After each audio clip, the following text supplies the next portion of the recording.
also mildly racist in New Year's, but I think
Ladies, welcome back to D&D. And gentlemen, of course. Welcome back to D&D. A quick recap from what happened last year, because it's 2023 now. Oh, good. Good one. Trying to beat my record this year for record of 1 of PCs killed. I'm not really, but if it happens, it happens. If you are, perfect time to test whatever you're going to do. So, last session, you guys spoke to and intimidated some guards who were harassing an old dragonborn couple setting up a stall early in the morning as you arose in the Cathedral of Pelor and were on your way to the War Council meeting in the castle. After this, you headed to the council meeting, wherein you discussed many ways of defending the city from siege. The general consensus was that you couldn't drag the siege on for too long, as unlike your forces, undead don't need to sleep, eat, drink, or have any rest, and they can potentially overwhelm you. You were going to try and draw Yara out using several methods, and hopefully cut the head off the snake, as it were, and just try and defeat her. After this meeting and a brief conversation between Councilman Avaran and Doc, you headed to the Root District, where you encountered, where you entered the Temple of Mars. Inside, you encountered a couple of black talons who were watching you, just clinging to the corners of the ceiling of the temple. You waited a few moments before the first Talon, 2 more Talons, and the Great Talon arrived through the maze entrance in the ground. He basically gave you a choice. You could either walk away now, and he would send his men after you constantly until you eventually died of exhaustion or a blade. You could fight here and now to the death, or as I've written it down here, death. Or you owe him, or you could owe him a favor, the nature of which you didn't quite know yet, but when he calls, you would answer. If you didn't, you would suffer extreme pain through these oath bands he was going to give you, and he would send men after the other guardians, Artemisa, and other potential people known to you. You deliberated briefly, but ultimately chose option 2, fight now, get this all over and done with, not wanting to be beholden to an oath made with the Black Talons, and after a mighty swing, Galahad soon realized that the Great Talon was not here. He was simply an illusion. With that, the other Talons around unsheathed weapons. The first Talon, an Aarakocra gentleman, not something you see a lot in Ambyr, but they are about. They're very nomadic people. An Aarakocra being the first Talon. Him, by the way, he's stacked. He is quite stacked in that image. Chunky boy. It's the only one I could find of a decent Aarakocra. But on that note, let's roll some initiative, boyos, and see how we do. A quick little thing for this combat, just while you're rolling your initiative. So I'm going to be doing some cleaving rules. Sam and JJ have encountered this a little bit in the minion rules, but basically it means that, say one of them has 5 HP left, and you do 10 damage to them, as long as there is another enemy within 5 feet of you and them, and as long as they have the same AC or lower, you can do the leftover damage to the person next to them. So you do 5 damage to that person dies, the leftover 5 damage can go to the person next to them. So it's almost like you cut through them and then hit somebody else. Yeah, and then hit someone else. Yeah, basically, yeah.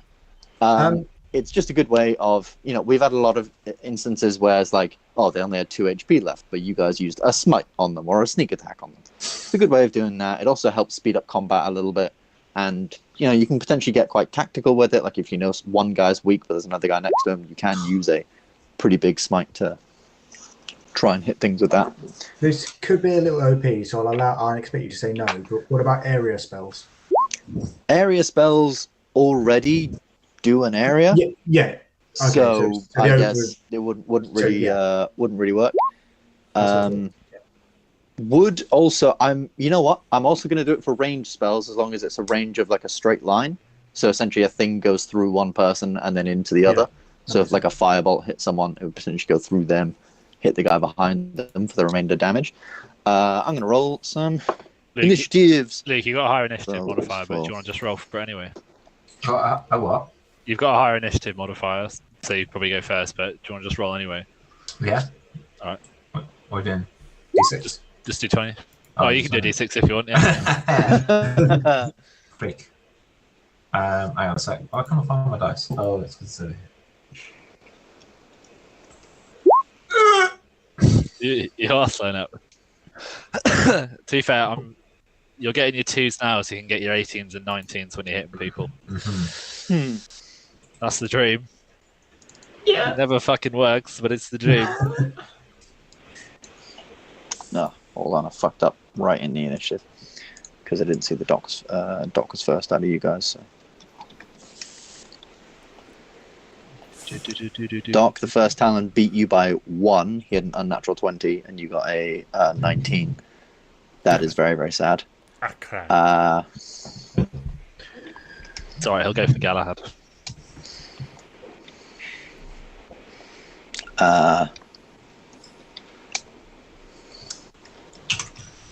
Galahad with his magnetic armor that absorbs all the sword strikes.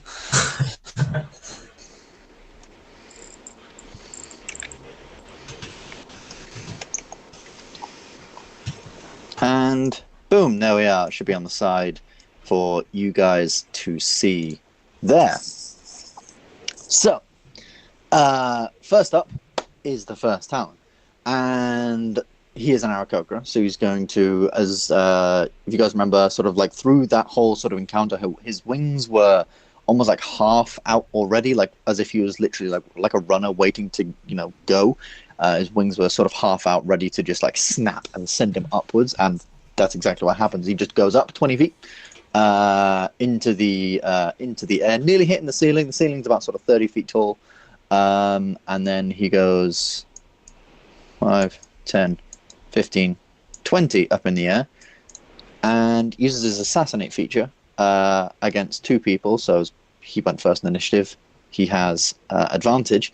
So he's going to take advantage against Galahad, the person who tried to hit Thingy, and probably Balzanor, because can't hit Griffin, and well, could hit Griffin, but Griffin would have a bit of cover, and Doc's chunky. So first attack against Galahad. Didn't realise he was that kind of guy. That's a 27 to hit, which I'm assuming hits you, and Balzanor with advantage. That's another 27 to hit you, which I'm assuming both hit. Can I please get the both of you to make Constitution saving throws? I reckon you'll probably both pass these. Suck on that. Oh, don't tempt me. Oh, okay. Right. Boom! You have Yes. both passed. Okay, so you both passed. So you take half damage from the poison.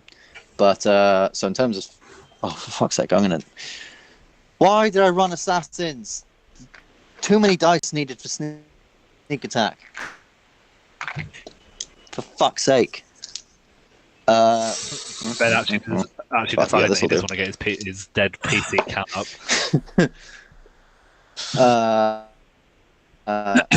So you take 6 piercing damage. You take... That was a pretty good roll. 7 poison damage. And then... Jesus Christ. 10, 14, 22 piercing damage. From It's already been attack. halved. Each of you. 6 plus 7 6 plus 7 is 13 plus 22. plus 22. 35. 35. 35. That's already halved. The 7 was halved. So the 7 would have been 15.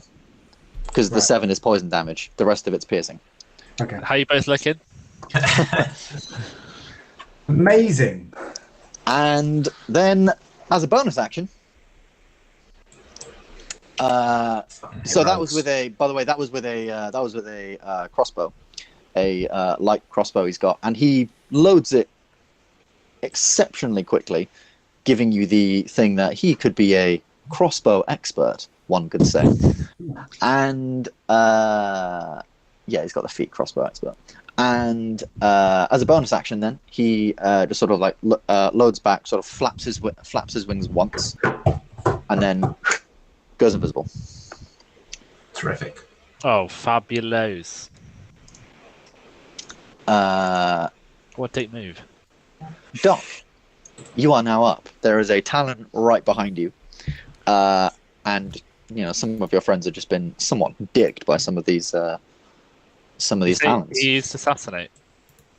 He did use assassinate. Yeah, he had he hit you on his first turn. One thing I will say is that these Talons aren't necessarily as beefy as some of the ones you've faced before. You get the sense that some specialist ones are sent after you before. These guys look like sort of regulars, I guess. Okay.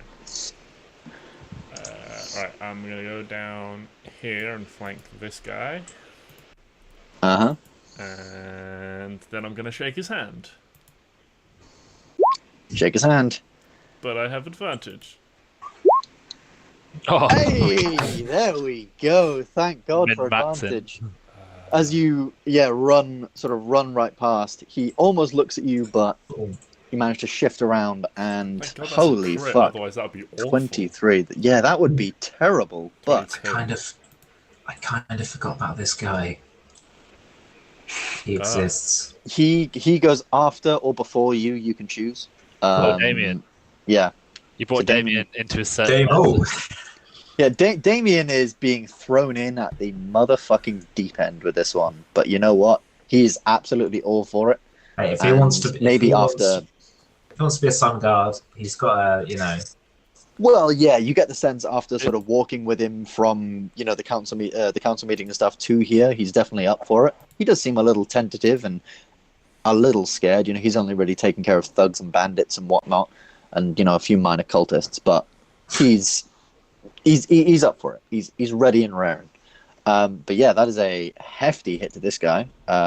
23 points of damage. 22. Anything else? 22 points of damage. Anything else on your turn, Doc? No, that's me. No bonus actions. Cool. Red is going to run up. Oh. Oh. No, sorry, I was just thinking about orders of turns, but actually, I'll stay where I am. Okay. 5, 10, 15, 20, 25, 30. He's just going to duck in there. And as he ducks in, he pulls out a little knife, tries to chuck it towards Galahad. See if he can hit. That's a 21 to hit you, Galahad. That does not hit. Does not hit. You've got... Do you have thingy up? Bonus action Shield of Faith up?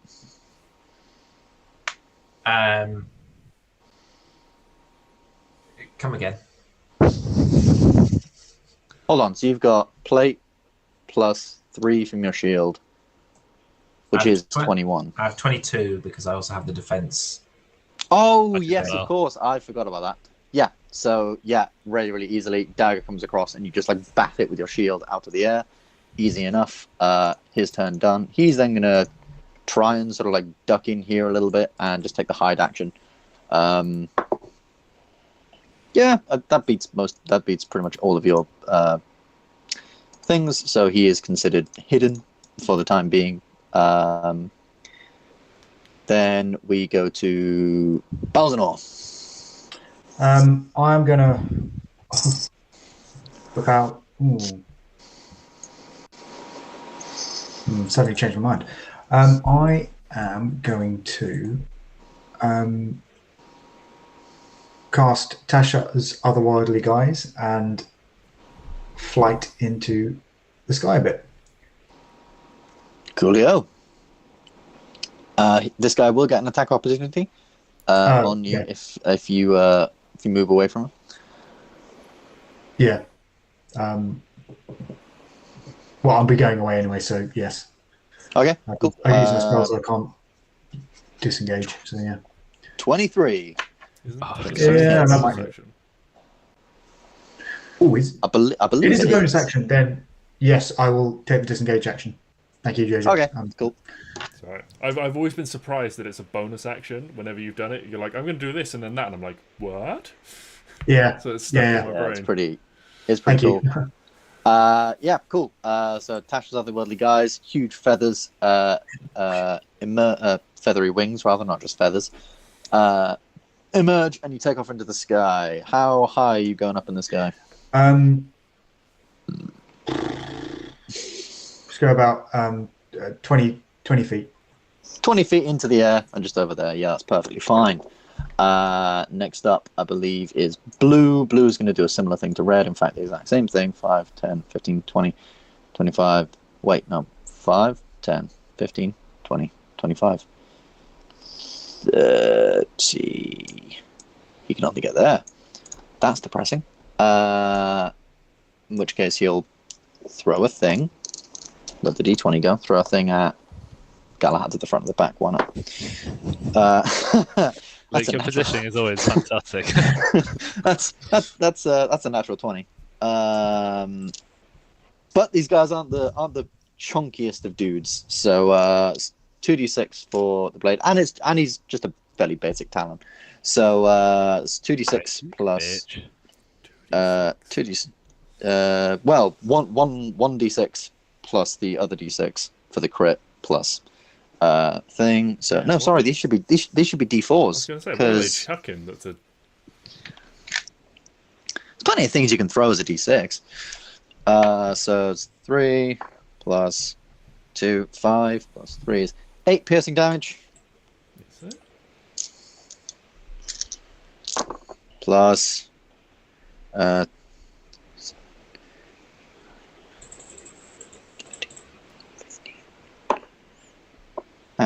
plus 17 piercing damage for the crit, as this blade just comes straight towards like your clavicle and it gets quite deep as it spins through and just flies off towards and like clangs against the wall. But it gets this quite deep cut just across your clavicle there that spews a little bit too more blood. That was 17. No, 17 for the sneak attack plus numbers. Why did I get in sneak attack? It's a good point. You shouldn't be getting sneak attack. My apologies. That's just 5. Ben is very murdery this evening. 5 piercing damage, Luke. I apologise. How much piercing damage did I take initially? Just 5. No, but before, because I've already taken the health off. Oh, right. So you took 17 plus 5. So add back 17. Sorry. I've been planning this encounter like all day, so the word sneak attack has just been ringing in my mind all day. And you thought it's just easier if I just apply. You thought you'd get away with it, didn't you? It's just I'm very, very sorry. Good looking out on that one. Next up is Griffin. To keep you guys alive. Griffin, so what are you doing? I can cast haste with a charge from my staff. You can. Can I use my sorcery points to make that into a bonus action? You know what? I'm going to... Does it say that you have to do it for sorcery spells? So in your thing, does it say that you can only use your spell things for sorcery spells, basically? You can only use one automatic option on a spell when you cast it, and that's what I've noted. When you cast a spell that has a casting time of 1 action, you can spend 2 sorcery points to change the casting time to 1 bonus action for this casting. Okay. Okay. You can meta magic feat, can't you? So I guess you can be another class and still have the meta magic options. Then that's perfectly fine. Yeah, as a bonus action. Boom, haste. So that's 1 of my charges and then 2 sorcery points. Okay. Yeah. So I'm just gonna hold my staff out, or not staff. It's not fucking staff. Glindon. And I'm gonna hold my axe out and then just cast haste. Literally haven't played Glindon for like nearly a year. Yeah. And it'll just be like getting hit with a shot of adrenaline, basically.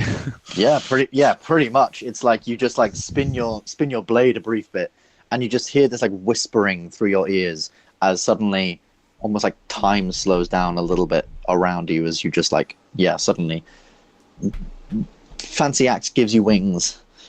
Not literally. It's a Red Bull ad. Dumb joke. What would you like to do? And then I'm gonna charge this geezer. I'll go 5-10. I'll just grin at him and say, "You're fucked, mate." I mean, you got 3 attacks. Go for it. I hope they hit. Please. 27. 27 hits. 10 slashing. And I'll add a level 1 smite, which is 2d8. 2d8. Yep. 8. So that's 18 on the first hit. 18 on the first hit. That's pretty good. And then we'll go again because it is available to us. 14, I guess, doesn't hit. 14 just misses, I'm afraid. Okay. And then in my fury at missing that second attack, I'll hit my third one and miss again. It's almost like you've never really had haste cast on you, so you're not quite used to the speed at which you're going. Quick. Yeah, so the first attack, first attack cleaves through him fine. Second attack goes in the exact same spot as the first one and misses. And then the third attack in your sort of haste goes in the exact same spot as that one. So the guy's basically just stepped to the side and gone shing, shing, as these attacks have just furiously come along. Like a kid on adrenaline, whacking a drum. Anything else on your turn? That is everything. Coolly fucking green. Now green's really far away, which is not good for. Can I shout at Galahad to stop getting hit and do some hitting himself? 30. He'll get there and he'll try and throw a dagger at you. 5, 10, 20. Oh, 25. It's just out of. What's the range of a dagger again? Is it 20 or 20? 20, I believe. 20 by 60, 20. I think. Then he's going to roll. No, then he's going to use his bonus action to dash. And he's going to go 5, 10, there. And then he's going to throw a dagger.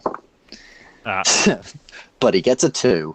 At you, Griffin. But he rolls a 2. So dagger just literally flies by your head. Like in this moment, I see it in slow motion dagger. In my haste. And you're just like, as it just goes. What's your new max AC now with? That's haste? weird. 23. Plus potential 23, and then with 5 it could go up to 28. What have I done? Fuck you, Ben. Fuck you, Ben. He can cast shield as a reaction. How do you get this power? You be a magic boy. This axe my dead body. The next time you get a feat, just take the magic initiate and you get a free first level spell from a class. Take it from Sorcerer because that's already charisma. Then you get shield plus 2 cantrips. Alrighty then. And you can cast it once per day without using the spell slot. Exactly. Boom. So green's done. Galahad, finally your turn. You have been slashed up, my boy, after a heavy first couple of hits. Woo-wee. I guess I will cast Spirit Guardians, 3rd level. Spirit Guardians, 3rd level. Boom. Spirit Guardians appear around you. What do your Spirit Guardians look like? I'm not sure if I've asked you this before. As it sort of appears around you. I think it's just like kind of a glowing fog. Yeah, nice. Just these like strange sort of glowing fog. Every now and again, you can see these like wisps of flame, resembling your powers of Pelor sort of thing, sort of coming through it. But generally, yeah, it's like this an glowing fog all around. A little old man too.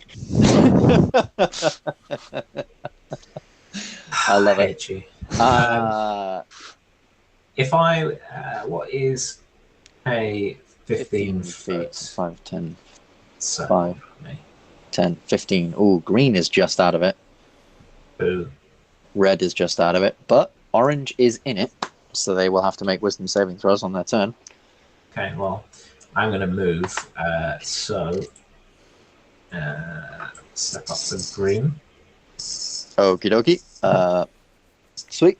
And I still get 1 attack, is that right? Nope, that's your action. Oh, okay, well... I disagree with that. Yeah. I'll just stand here then. I mean, you're a fighter, you have action surge, so... I know, but I don't know if I want to spunk action surge this early. This is my problem. That's fair. That is fair. Alrighty then. To see and Great then Talon is actually here or not. I'm gonna call to Damien to stay with the dwarf. So man. I use it affectionately. Well, to be fair, you have no surname, so it's just Doc the Dwarf, really. I need to find it's Dokrumir. Okay, Dokrumir the Dwarf. Rumir is the surname. Dokrumir. Damo, do better. 13, I'm guessing, doesn't hit. 13 doesn't hit, sadly. Learn battle tactics and flank. He's a novice. He's still learning. No, 15 does it. 15 does just hit, so 14 slashing damage. Easy peasy. That's 6. No, it says he just like pulls out this massive great sword from his back and just swings. The first one, bit of a slow attack, but he's always better on the second one as it comes around really big, almost like quick as a whip, just sort of like whipping it around and cracking this guy just over the jaw with the sort of flat of the sword. Does Doc actually tell him to learn battle tactics? No, that's more directed at you controlling him. Oh, that's a shame. I guess he'll stand next to you. Guide the young man. He's very impressionable. I'll show him how it's done on my turn. And also miss. Yeah, that's me done. Cool. Then Orange is going to take a bonus action to disengage. He's going to go 5, 10, and then 20 feet up the wall, just climbing up the wall, Assassin's Creed style up the wall. I think he heard you, Doc, when you said you were going to show him. And then he pulls out a quick knife just as he's going up and throws it back towards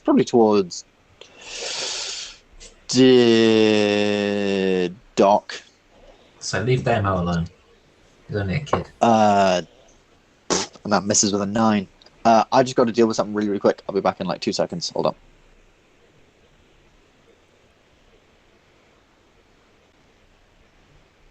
It's difficult dinner out there. Maybe it's difficult to tell if we're going to fight like the Great Talon here, if he's actually here, or if he's all the way back in the base, and then I guess we would have to go again at some point. But yeah, we don't want to spend too much and then fight him. We want to start stacking up on people. What, like individuals? Yeah, you guys are both gone after like 1 each. Well, we can go. Yeah. I mean, Luke can come over and deal with mine. I can go and deal with his, whatever's easiest. We got another guy up on the left as well. Yeah, and we got the invisible one. So we're technically we're Damien, we're equal in this, but I don't know where the invisible one is, but no, if he's anywhere, he was above you. Yeah. If he's anywhere near me within 15-foot radius, he's getting hit before he can do anything. Did he get hit before? It's on his turn.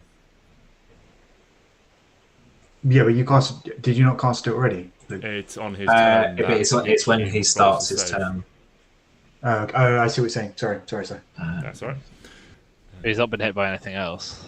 No. Is that 15-foot radius? No, you need to go a bit bigger. Fuck. One more square bigger. 1.5. If I was to, because I think if I was to fire a fireball, trying to hit the above green, but try to hit green and obviously not hit Luke. Yeah, I mean, I don't know. It's tricky for you because you don't have loads of options. But like, there's a chance they might not take any damage from fireball. I think. Yeah, they've most likely got evasion like Aramis. So if they make the save, they'll take no damage. And then high dex saves as well. Yeah, because they are assassins. All right, I'm not trying to save spell spots then. If you got anything targeting that, because they've got quite a low AC, that might be a better option. I don't think so. I mean, you've got Fire Bolt, which is 3d10. Yeah, that's what I was going to go instead. Yeah. I mean, you've got Otherworldly Guise, which gives you 2 melee attacks. I've got, so give 2 extra. This is actually something I wanted to add. I'll just chuck this in the chat because that's what it says about the extra attack. It doesn't really mention if it's you can attack twice. Is an attack just a physical with a blade? It's definitely not 2 spells. Yeah, because it doesn't. Because your action is to cast the spell, not to. It's a casting. So that's where the way it's worded. Distinction comes in. Now, does Spirit Guardians? Is it just a flat sort of circle, or is it a dome? Yeah. That's good. Then you're on mute. For fuck's sake! You'd think I'd learn by now. You would. Anyway. So yeah, back to the first Talon. So the first Talon is invisible currently. He's going to... Does he take any save or anything, Ben? No, he's 20 feet above you, and that is 15 feet. And now that he's seen this big glowing area, he's not going to get anywhere near that, so he's going to go 5, 10, 15, 20, and then he's going to take out his crossbow. No. He's going to go over here, and then he's going to suddenly, appear before Balzanor. Is he in the air with me? He is in the air with you. He's slightly above you. His first attack he makes when he's invisible, so he has advantage on it. The second attack, he's now visible because he's attacked, so he doesn't have advantage. The first attack, that is 16 to hit you. Misses. Fuck's sake. You meant to be the first Talon, for fuck's sake. And a 14 to hit you with the second one. So he comes in with this short sword, very, black talons, short sword with a sort of like curved, wavy blade.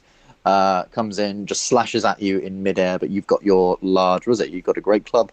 Manages to batter both of the things away.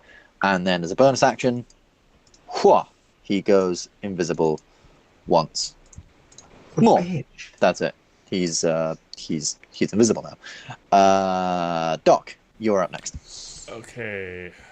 I'm going to cast. Where's it gone? God. There it is. The old spiritual weapon. Spiritual weapon. So cover the same theme song. Spiritual weapon. Anime. Spiritual weapon. It's a spiritual weapon. Spiritual weapon. Okay. Some random Japanese singing. So this guy and go for a hit on him. If I can actually find this in the fucking list of spells, there it is. All right, Jay, no need to show off. 21 definitely hits as he's sort of on the wall. This thing cracks him right into the wall. 11. Fucking hell, nicely done. He's still just up. Okay. Then I'm just gonna move in to the center of the room a bit more. Okie dokie. Coolio. Next up, Red, who actually, by the way, I probably should have, because he would technically be hidden there, but he suddenly makes his appearance. How's he hiding, Ben? Hiding behind the statue, Sam. Hiding behind the statue. How is that possible? It's not possible. We need to find a statue, and Ben can show us how he can hide. There's a statue right there. I need proof, then. You know what? Next time, let's go to like fucking Salisbury Cathedral for our holiday. And I've heard it's a very tall spire. It is a very, very tall famous. spire. It is a very tall spire. Used it for my photography project back in A-level. Any Russian tourists while you were there, Ben? I can't remember. I was like fucking... I don't know how old I was. Anyway, rolls... So we rolled a 1, and then he rolled a 20 against Galahad.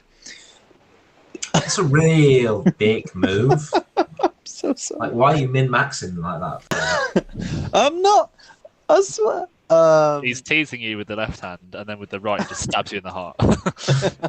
So that's 2d4. That's 1 plus. Oh, for fuck's sake! For crits, this guy's not doing well. So it's 1 plus 1 plus 3. That's 5 piercing damage. Plus then sneak attack, which becomes. Did you get sneak attack with ranged weapons? Yes, you do. 6, 9. You should definitely know that, Luke. Plus 11. Who needs a crossbow when you've got Eldritch Blast? That's very true. That's very true. Plus 11 piercing damage. Terrific. I love piercing damage. I'm actually immune. Oh wait. But that's him. He's now visible. He's going to try and use his bonus action to hide again, even though you absolutely know where he is. But you guys have done this against me, so I feel like they can do it against you. But with a 1, he's struggling.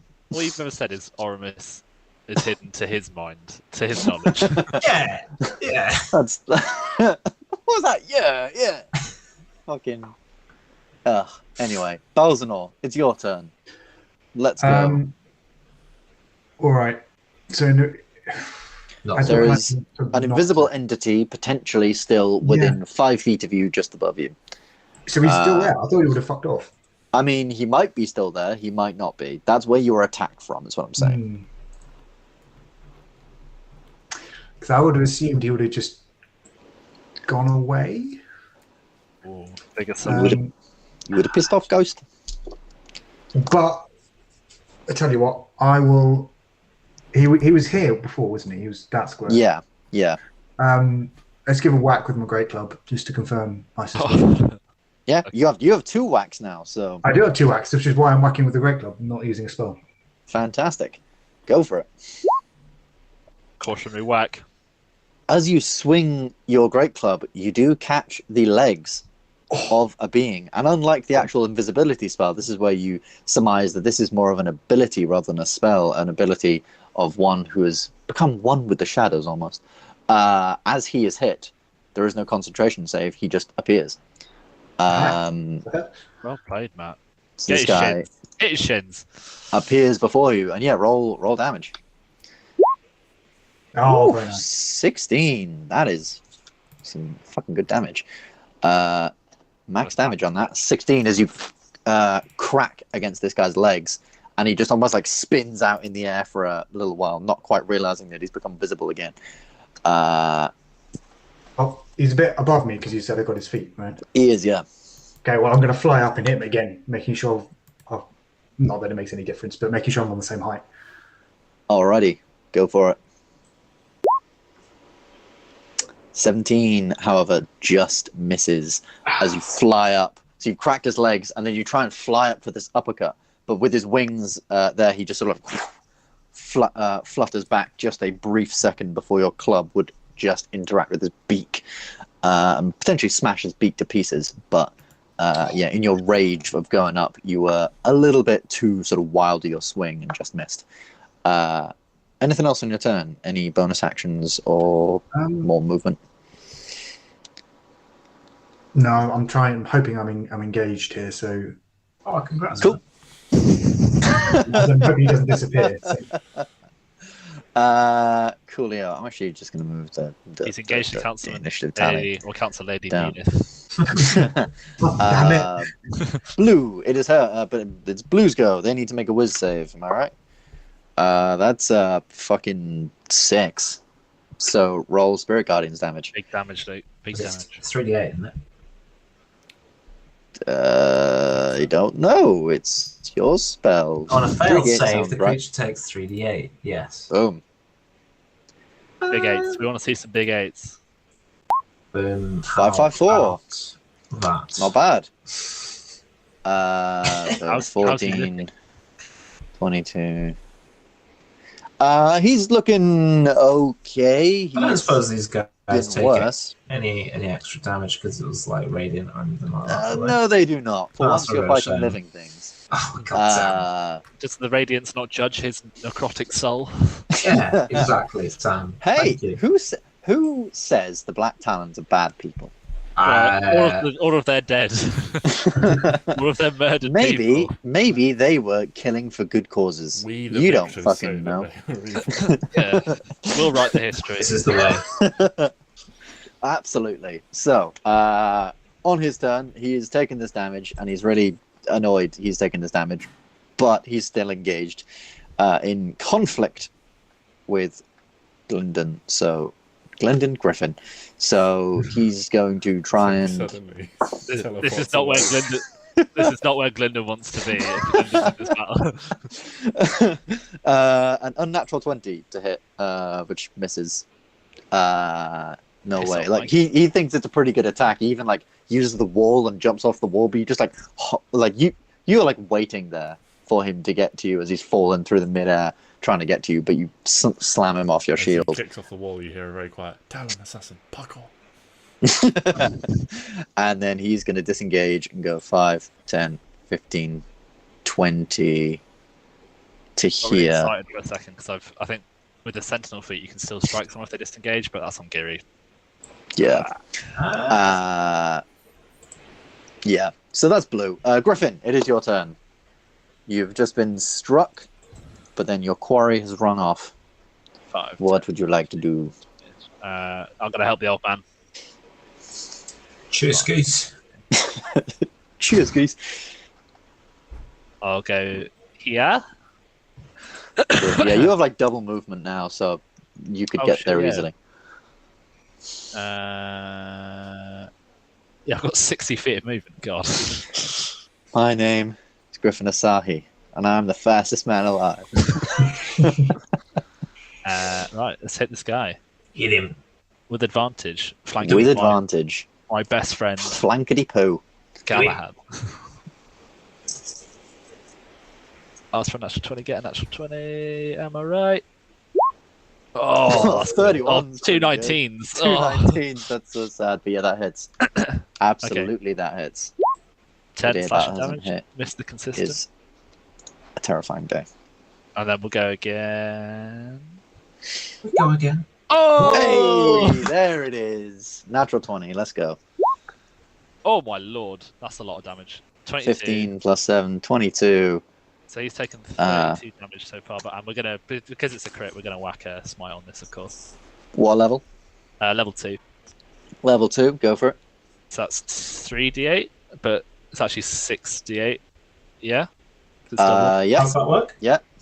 Because it's crit. It's crit, yeah. Always smite on a crit. 68. Oh. That's 24. Yeah. Fucking hell. So you just charge up behind this guy. Like, would you go over the pews or round? I'm vaulting shit because I'm on speed. You like leap up onto the pews, just douche, douche, douche, like your heavy plate mail, basically knocking over the pews behind you as you run over it. And then there's just this ferocious one leap slam to the ground, brings him to his knees, and then just like you throw him off, divine smite, chop down onto him, and he is just gone immediately in like 2 swings. He is mush. He is mushed. So that would be, I mean, to get over, that would be difficult terrain to get over there. So that's okay. 5, 10, 15, say 20. You've used 25 feet of movement so far. This red guy is not really hidden, is he? He's not hidden at all, no. He rolled a 1 on hiding. Okay, I'm going to run over here. After first smiling at Galahad with this bloody mess at my feet, and then I'll run over here because I'm running everywhere at the moment. This shit's great. That man might be on drugs. Like Griffin's a fairly, he looks like a fairly old guy himself. But to see anyone moving this fast is just startling. Especially when like full plate mail, big shield, battle axe. This is just terrifying. But yeah, you can make your final attack against that guy. This guy, we're gonna go in with the old weave cleaver. 20. 20 hits. 13 damage, that's more like it. And 13 damage. I'll be whacking a schmoit on this one. Oh, shite. This might be unnecessary, but I'm going to go for a level 5. That's too high, actually, because I don't get the You benefit. can't, no, you can only go for level 4. Level 1 is 3, 4, 5. 1, 2, 3. Yeah, you can do I'll do a level 4 one, yeah, for 5d8. 21. Because who needs spell slots? 21. Not this guy. He's high on life. Yeah, you just charge up to this guy, slam him. Like he's like trying to, he maybe got stuck a little bit, getting back behind the pillar, and you just slam him into the wall. And then as you just like shoulder barge him into the wall, you bring your axe heavily down on his chest. He's still up, but ow. Cool. After that mess, Griffin is dead. We've got Galahad. Righto. Well, I think that I'm going to travel back this way then. Well, you went from Welsh to Dorset way too quickly. I mean, they're pretty close, aren't they, right? No? Yeah. Not many miles away. It's because he's travelling back. Yeah.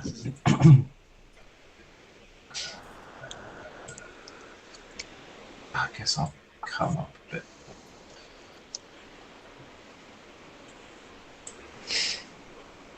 You know what? Move yourself where you want to go first, and then the circle. Nah. Who's the circle each time? No. So, can I see little, or is he now invisible again? He is now visible. Guy? He is now visible, yeah. Now visible. I believe I've got my... Your boots of feral leaping, I'm assuming you're going to say. No. Did I take the boots? I don't recall you taking the boots. I know it was discussed a lot, but... I think I just took the 22 strength belt, but maybe I did take the boots. You talked There's a about few taking the boots. There's a few things that, I don't have the boots marked down as anyone owning them. Oh, lovely. Wow. I'm just gonna... Toss me the boots and give me an hour. No, they're not. I propose a civil. You just stick them on and you can jump. Oh, you can just put them on? Yeah, you can just stick them on and jump. Okay. Look, pass me the boots. How long? Does it take 6 seconds to put on a pair of boots? No, I'm joking. I'd say it'd take your full turn to stick on a pair of boots. No, I'm gonna the split dagger. Yeah. Can I throw that? How did that work again? So it only works when thrown, and when thrown, you can choose 2 targets instead of 1. Okay. Can I throw it at blue and at the first Talon? Yeah, of course you can. So roll to hit with the split dagger. Oh, shot. Oh, very nice shot. Yeah, that's 2 rolls to hit because it's against 2 different targets. But yeah, they both hit. So as you throw this dagger, one goes straight up towards the first Talon, and then from it duplicates itself, and this duplicate just arcs weirdly down in this impossible arc down towards blue, and strikes him. That is rolling 0 + 6 + 2. Yeah, you've done something there. What's the problem? I don't need to tell you that's wrong. That's not right. That's not rolling a dice. Yeah, that's not roll. You haven't put a dice in. Who needs a dice? Unless it's going to give me a fuck ton more damage. I mean, it will make 1d4. 9 to 12. There you go. Roll to hit, and then so you roll to hit. Just roll to hit and do 2 damages. 12 and 1. So the 12 goes to the first Talon. What a shot. I'm guessing I can't smite on a dagger throw? No, on a ranged attack you can't smite, sadly. That's a real shame. And then 9 on that one. And then I had a bonus action in my mind that I was going to do, but I can't remember because I'm little on, so I'm going to do nothing. You just still have a second attack. Oh, thanks for reminding me. Split dagger again? Yeah, dagger comes back to your hand. So, split dagger again. 15 doesn't hit the first Talon, but you can see if the duplicate does. 27 hits blue. 10 damage, and as the second blade comes swinging down, sunk, blue is gone. Completely confused by what's happening, because he can swear you're aiming upwards, and then almost like this weird frisbee, it just falls down dead right before Damien's eyes. Like, hey, that was my one. Damien, claiming you gotta kill him. Damien is gonna just step up a bit closer, so he's not on his own. He's gonna fire his heavy crossbow.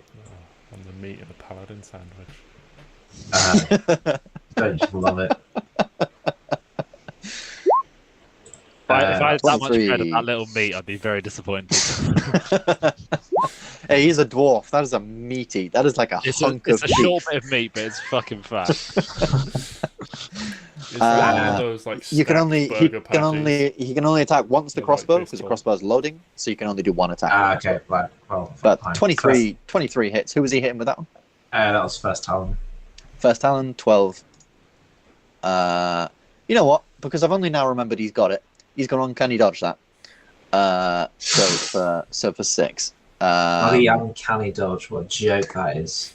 I know, right? I completely forgot he fucking had it.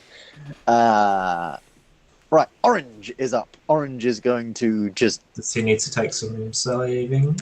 No, because he's 20 feet in the air. Oh, get them further down the wall, then. He's just going to keep climbing up another, 10 feet. No, he's not. He's actually going to stay there, and then he's just going to throw a... Or does he do something stupid? Always something stupid. Yeah, he's going to try and do something stupid. So he's going to try and climb up and leap on Balzanor. So Balzanor, can you make me a athletics check? As this is basically a contested acrobatics check. Oh, okay, that's good. Yeah, This guy leaps up on your back and just grabs you by the horns and is holding you there. You are effectively grappled. Which means your speed becomes 0, which when flying means you fall. Oh. But I'm not going to say you fall the whole way. Though, is he? Yeah, I'm going to say you fall 10 feet because he's just pulling you down. This man doesn't weigh 6 stone soaking wet. Yeah. I am a 7-foot minotaur trying to fly myself up there. I think I can deal with a little bit extra weight. Yeah. I'm going to say that, just for the surprise of him, just landing on you and pulling down, you fall 10 feet, but he's grappled onto you basically, and he's basically going to try and. His speed is 0. Yes, it does, not JJ. Prone. Yes, of course. Yeah, his speed is 0. It's not prone. So no, you actually you stay in place. My bad. That's all right. Dumb. So he's basically on top of you, trying to basically help give flanking. So he's there, basically on top of you. So try and basically give flanking and stop you moving. So there we go. That's Orange's turn. First Talon. Now with you being grappled and having someone within 5 feet, is going to go for a couple of strikes with advantage. So the first strike with advantage, thank God for advantage. Oh, that's a 18 to hit. Misses. Misses. Fucking hell, really? Yeah, I've got +2 with Tasha's other wider guys. Oh, fuck's sake. You've got 17 dice. I've got 16. I can't wait for the next... I think that hits then. I can't wait for the next arc. What did you say? I said 18. 18. Oh, so I've got 18. Sorry. My bad. Yeah, so then that hits. No, that's cool. So that's with a short sword.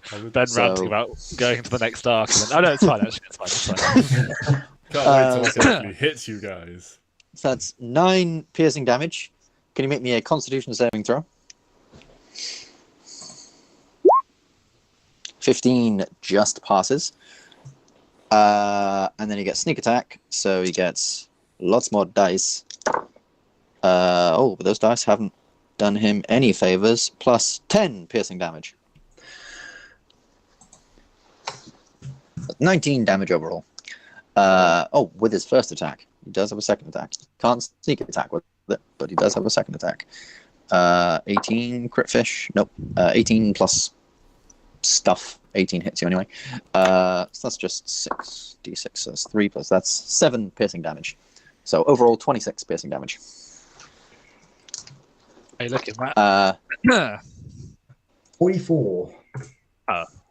Then bonus action, invisible. 2. Then next up we have.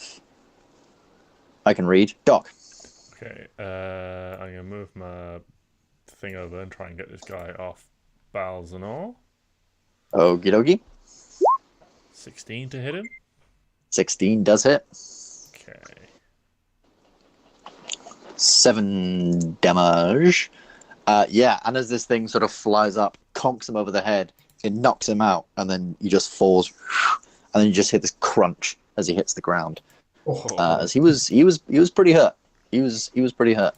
Okay. And then for my action, this guy's like disappearing into the shadows. You said so. I'm going to try casting light on. Well, no, he's that was just flavor. He is invisible. Okay. Yeah, that's just flavor. It's just the thing of like you can imagine. He's spent a life of like hiding in things so long. He's learned how to basically magically allow himself to hide without actually casting the spell invisibility. Right, but that's like sort of thing. Okay, so he can just become invisible, like okay. Yeah. Okay. Yeah. Well, in that case, then, thank you very much. I'm going to run 5, 10, 15, 20, and I'm going to try and hit this guy with my hammer. Okie dokie. 18 definitely hits. Okay, so. What's that? A crushed-in skull, I hear. One-handed plus, so that's 18 total. Yeah, that is a crushed skull as you just charge up next to Griffin. And then just like, this guy's like dueling off with Griffin, but very clearly losing with Griffin's like speed and momentum and him just having this large scar. And then you just come in, kunk, and you just see this face suddenly just hit the hammer, hit the wall, body hits the floor. The body as he is just out. That's what Griffin's like just now, on absolute speed. 5 more feet or something, so I'm just gonna step back in here so I've got line of sight on the room. Yeah, sounds good. Cool. Then, so God, everyone's fucking dead now. So Balzanor, what you doing? Balzanor, when he swung at invisible things before it worked. Yeah, I know, but I mean, I've got nothing else. So yeah, let's swing at the space where he was before. Alrighty. Once again, you make purchase on this invisible dude. Like this time, you like just swing for where you remember his wings being, and you just clip one wing, and it knocks him to the side. This guy, you get the sense that he's not, even though he's invisible, he still gets the sense that you'll probably still hit him, even if he was to run. So he's just going invisible for the sneak attack. But yeah, you've hit him. Roll damage. 9 bludgeoning damage. You're a god, Balzanor. He's everything. I mean, everyone ability to see in the dark. I don't need that. I see through invisibility. A hooded black bird man is in the middle of the air fighting a minotaur with black feathery wings. Short sword versus great club in this abandoned old chapel. With wings. In this abandoned old chapel. This is some edgy shit right here. This is like a rock band cover. It's like an emo band album cover art. You don't know my story. No, you don't know my story. Also, you've got an angel on drugs in the background. Oh yeah, I'm not. This is hell. This is hell. It's lovely. Anyway, in hell. Nah, that comes in the next arc. Oh, cool. Actually, no, not the next arc, but that comes later. 25 hits again. That's absolutely 14 damage. That's Jesus. Yeah, this thing is not letting you down. Nice. These 2 heavy strikes, just like both wings, knocking him about a bit. He's a bit stunned at the minute with what's going on. Cool. Griffin, you're up. I'm gonna not slowly spin around, really quickly spin around, almost lose my balance, and immediately come running out of here. Look up, see that guy in the air, and firebolt him. Firebolt. Go for it. When my character sheet loads. For someone on speed, my character sheet is loading very slowly. 20 is a bit slower, isn't it? You ran out of that area, but you dropped your character sheet. How high is he in the air? How high are they both? 20. 25 max. I have to go up 25. Okay. Oh yeah, so he's 25 now. All right. maybe have another little think about what I actually want to do. Yeah, I'll just try and firebolt him. Save some spell slots. 19? 19 does hit. 18 firebolt damage. Ooh, 18 firebolt damage. He will uncanny dodge that. For 9. Smell roast chicken. Technically it's roast hawk, but there we go. Still delicious. You can do that again. I don't. I'm not entirely sure I can. You can With haste, you can. You can, yeah. Okay, right. So I thought there was a bit that said it was a melee attack, but that's all Gucci. Yeah, again then. Roast bird. I haven't done the right thing there, have I? Oh no, I have. Yeah. Cool. Yeah, you have. 18 again. 18 again. 36 damage from a cantrip is not bad. That is not bad at all. I think the wording in it, Sam, just means you can't be like fireball. I'm hasted. Second fireball. Yeah. But because it's a cantrip, it's okay. Galahad, you are now up.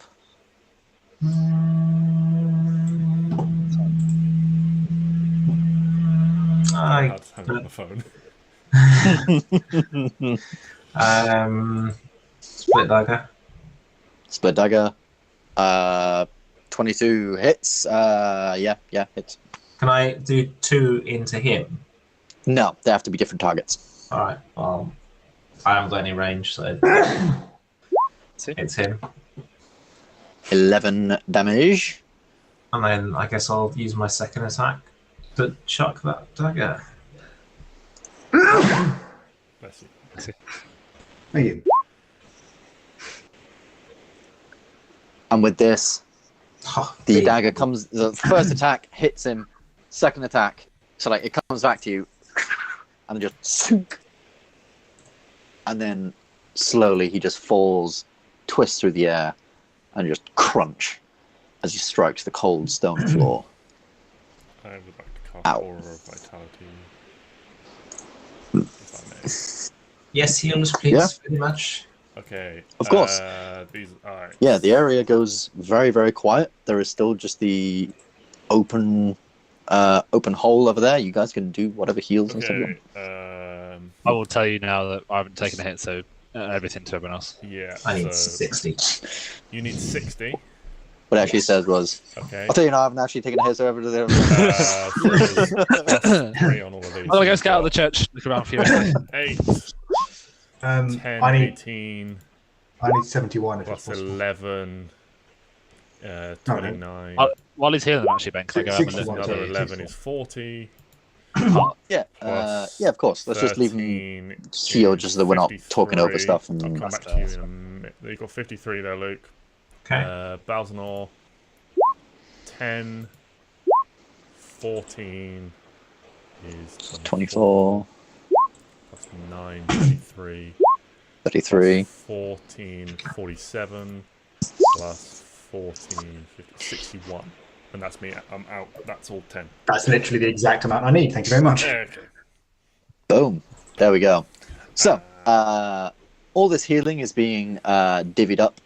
Damien will say he can cast Cure Wounds as well, if anyone would like that tiny bit of a top off. But otherwise, cool. I mean, I'm going to just use 7 lay on hands to heal myself to max.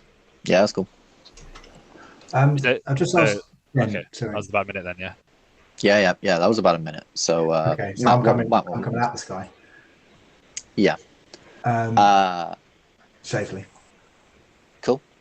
I just had although Ben, I just want to run this by you. I've just had a chat with JJ about possibly using sorcery points, and I definitely can't use sorcery points for a 6th level spell, right? Would you allow it? I don't know. What does it say? Because in the books, it only goes up to 5.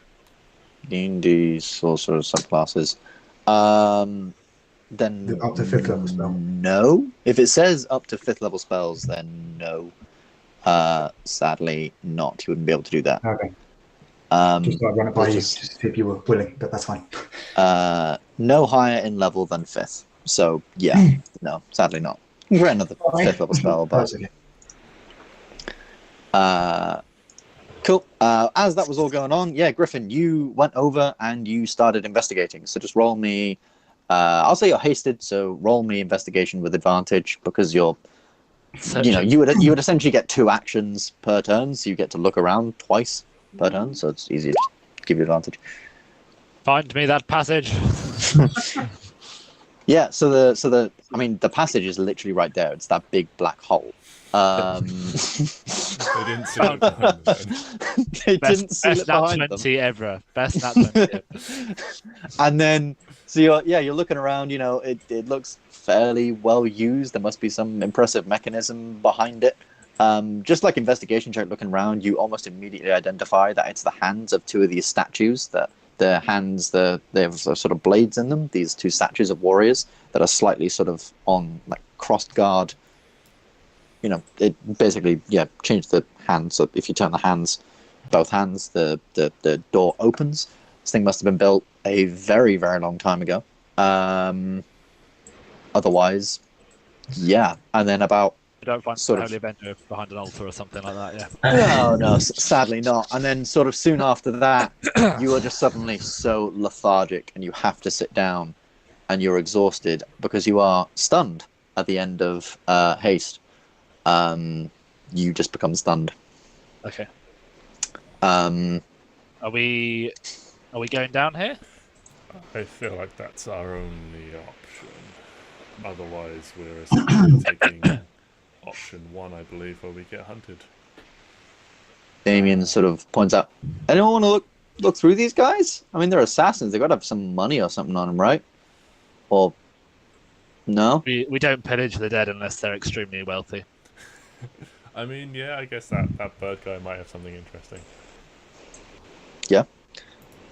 Roll investigation. Give you advantage because Damien's trying to be helpful. Oh, yes, Damien, help me out. I've got a +1. Oh, I needed it as well. Imagine he's just like holding the wing up by its tip. he's like, and it's a bit weird because as you have proficiency in insight, don't you, JJ? I do, yeah. So as you're looking through this, like Damien is being way too efficient for just a regular lackey at looking through dead bodies than anyone you've ever met before. Proper like patting down certain pockets. He's like, oh yeah, make sure to check there. Sometimes they have like, sometimes people have like hidden linings in pockets and whatever, and he's properly looking through. Curiously knowledgeable. Sorry, what? Curiously knowledgeable about looting shit. But no, you do. This later, Damien. There is more to learn about you, it seems. Sure thing. Fuck. But as you're looking through, you do find a note on the first Talon, and it's a note that kind of confuses you for a minute because this is it. Just a big list of names. Lucas the Fifth. It's obviously very popular. Lionel, Rigdoran, Robin II, Reinhardt, Deckersmith, Reed, Lesh, Lighterson, Ridley III, Dardenfirth, Left, Smiley, right, Liam, something, Lucas right, V. left, right, something, straight. Down, yeah, down, straight, left, right. Lionel, left. Rigdoran, It's direction through the cabin. Robin II, second right. Reinhardt, right. Deckersmith, down. Reed, right. Lighterson, Ridley III, third right. Down, straight, left, right. This place was an absolute maze last time I was down here, and I do think I've just gone mad reading left, right over and over again. I think so. We've got to go off. I don't think he's got a little bit of paper because there's no fucking way anyone's remembering that.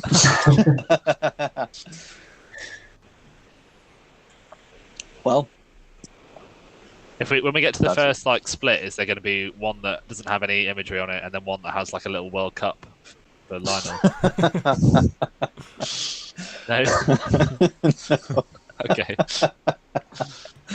No, I mean you can take that if you want, and you can start heading down if that's your plan. There's nothing else anyone wants to do up here. Yeah. I think like Peter said, we've made the first move now, so yeah. We could do a little Deadpool to arrange a message, like, out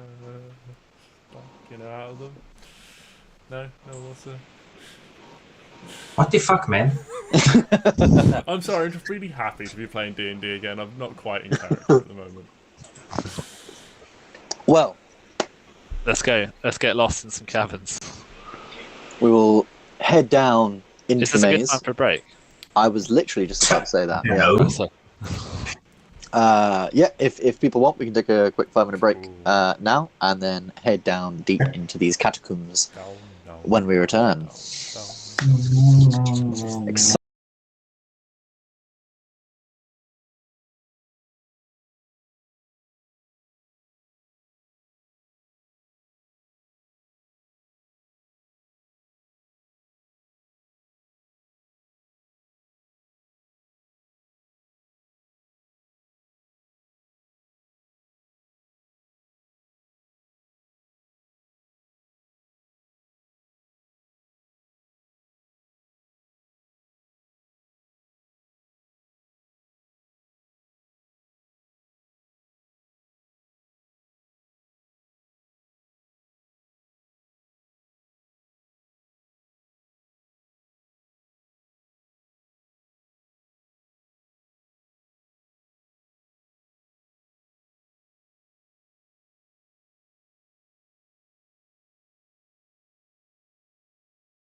Are we ready? We're back. We're back. We're getting to it. So, as you guys descend into the depths of the as you guys descend into the depths of the catacombs here, following this strange note with different names on it, hoping that will take you somewhere, hopefully to the main Talon base, can I get an order? So it's wide enough to fit 2 people side by side. So if you'd all like to sort of form up in front of the hole, in essentially what order you think you guys would be in. Do we all have dark vision? No. Nope. Balzanor and Griffin do not have dark vision. No, not Griffin. Galahad. Can we go in the middle? Yeah. Okay. I was gonna say I can go in the front because I've got dark vision up to 120 feet, I think. But I think we're gonna be lit anyway. Yeah. So it doesn't overly matter whether I go. What's his name? Damo. He's got dark vision. But... He does have dark vision. Yes. He's already better than you, Galahad. Oh, wanker. But he has the lowest AC of the group, I believe. Or no, he has AC 17. Yeah. It's better than should I go in the front with Griffin with the highest passive perception? Okay, us two can lead, and then we can have the light boys at the back. I think Galahad, you bring up the rear, and then we have Balzanor and Damien in the middle. Mm-hmm. We'll go from there. Yeah. Actually, Damo and I will go side by side. Oh, are you going to have a go? We're going for a 2-1-2 formation. We're gonna have a performance review.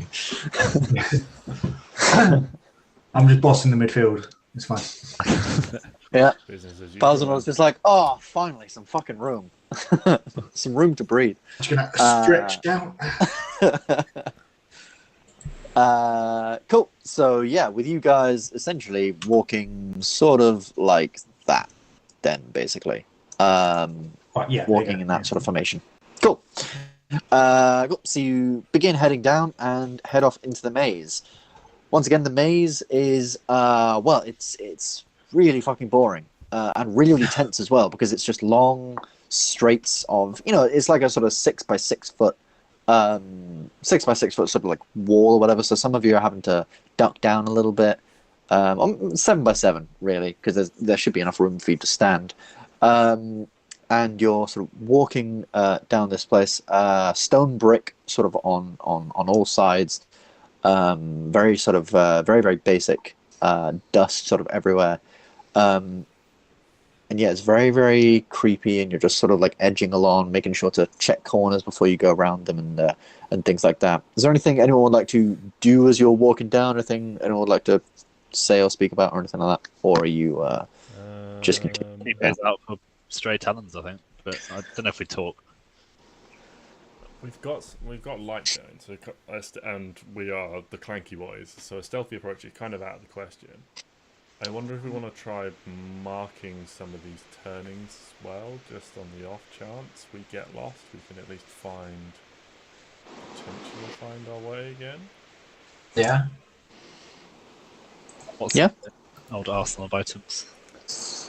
I mean, you can do it with your sword or your axe.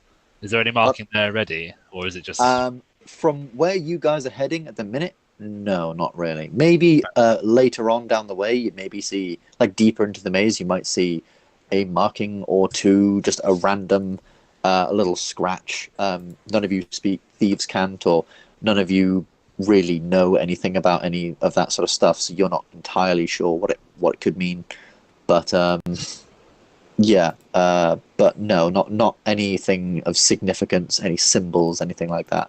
Like when you went down the last time, you remember seeing the hand with the sort of circle in it, like a moon, denoting probably that you were going to go towards a Temple of Freya. But nothing like that heading down here, no. Actually, no, I tell a lie. On the first corner, you would see a marking with it's basically the symbol of Mars. It's a shield with an axe and a sword sort of crossed in the middle of it. Is that on the left direction? That's just like either side of the sort of thing. That's just like a marking, probably just denoting this is the exit for the Temple of Mars. sort of thing. Okay. Yeah, you can continue down. You can make your markings as you go. One of you in the front or whatever. Little cock on each direction. Little cock on each one. Gotta love it. Right. Do we need some sort of signal? Arrows pointing the way back. Well, I can say, do we need some sort of... Oh, yeah, that's the direction the shaft points at. Do we need some sort of signal for if we need to pull back? Like a safe word? Yes. Yeah. I think I've been around the block a little bit, and I feel like fall back is one that always works.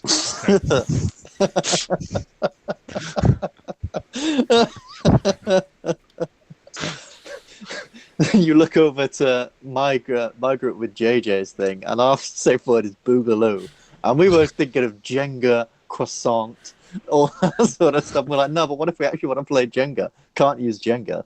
What about croissant? Well, what if someone says croissant? Like, weak as a croissant. Having a continental breakfast. Yeah. Would you like a croissant? No. Suddenly the room is empty. Yeah, weapons out, slow retreat.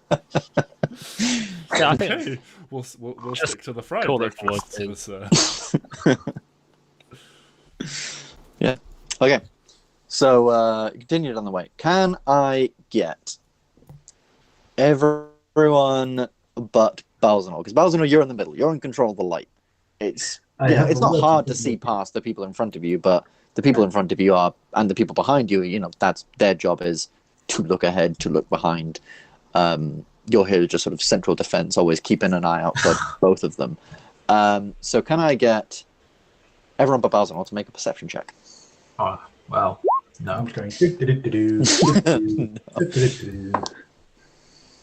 Good walk. This. It's really nice. This is rather lovely. It's going real well. Yeah. I'm just distracted because there's so many talking points that we've got to get through. He took 2 swings with his sword or 1 swing with his sword, and he fired 1 shot, and he hit, and you're having a go at him. The standards are so high, you don't even know. Can he attack twice? Yes. He can attack twice, yeah. Oh, okay. That's right then. Okay. You can roll a perception check for Damien as well, if you'd like. Demo. How much attention do you pay into what you're saying to him? Well, which is just wisdom, unless he has proficiency in perception. He has +1 on wisdom, and it's a +6 on perception. Hey. Oh, he's the most perceptive of all of us. Well, he's a little bit sort of on edge. This is, he's literally been thrown in at the deep end here. So, Griffin, you're looking ahead. Doc, you don't quite see it, but Griffin, you're quite far dark vision. You're looking ahead, and you can see, so you turn around one of the rights, and you're in about a sort of 40-foot corridor. And it's around when you get to the center, Griffin, you see something moving ahead of you. With a 19, actually, you would see it fairly clearly with your dark vision. It's in dim light, but you can see a humanoid figure that is clearly robed, holding some sort of pouch in their hand. Damien immediately nudges you, Galahad, and turns around, crossbow back here, crossbow. And you turn around, and you can't see it because you don't have dark vision. But anyone with dark vision would turn around and see on the other end, from where you've just come from, there is a person with a crossbow. You can just about see the very faint glint of a crossbow as this guy turns around the corner. And they're clearly preparing to do something. They don't have surprise. So is there anything anyone would like to do immediately before whatever they do pans off? Can I say, what's going on? Can I sing a firebolt at the guy in front of us? Yeah, of course. Roll to hit with the firebolt. Can I see this, by the way, now? You would be made aware of it, but it's past your dark vision and past your light source. So no, not quite. No. Eat that, shithead. 25. Yeah, that definitely hits. And as you sling this firebolt, fucking hell, 24. You sling this firebolt and it crashes into the person in front. And as it does, you see this pouch just suddenly explode. And then you can just see this as this person just drops to the floor, clutching, springing, scrawling at them. the fire seems to react with this stuff, and they just seem to burn. And then ahead of you is suddenly just this smouldering body of this person that was about to throw some pouch filled with liquid that is flammable. Whether that was its main purpose to be flammable, you're not quite sure. You might have to look up ahead. Person behind is still there. Galahad, it's a bit far out of your range. The light only goes to about sort of 20, 15 feet. Damien will probably go for a really quick shot with his heavy crossbow. So do you want to roll that for him? 22, and that definitely hits as well. Yeah, go just roll damage for that. 12 piercing. Not max damage is not too bad. Yeah, and there's this crossbow bolt just sunk into this person. You can see, well, Damien can see, and anyone who looks behind can see a little bit more clearly. This person sort of gets hit in the leg with this crossbow bolt, falls briefly much more into the way, but then quickly scuttles back, moves further back, and is just like disappeared out of your sight down either corridor. So ahead of you, you've now got a smouldering body, flames slightly trickling away, and behind you, there is now no one. Damien, did you kill him? No, I don't think so. He got up and ran. Okay, we need to fucking move then. All right. Are we going after him, or are we moving on the way we're going? I think move on. Okay. Maybe we can lose him. Okay. Yeah. Good idea. And now he's like basically walking, like pretty much looking backwards, like loaded bolt. As you walk past this guy, make me just a quick medicine check, Doc.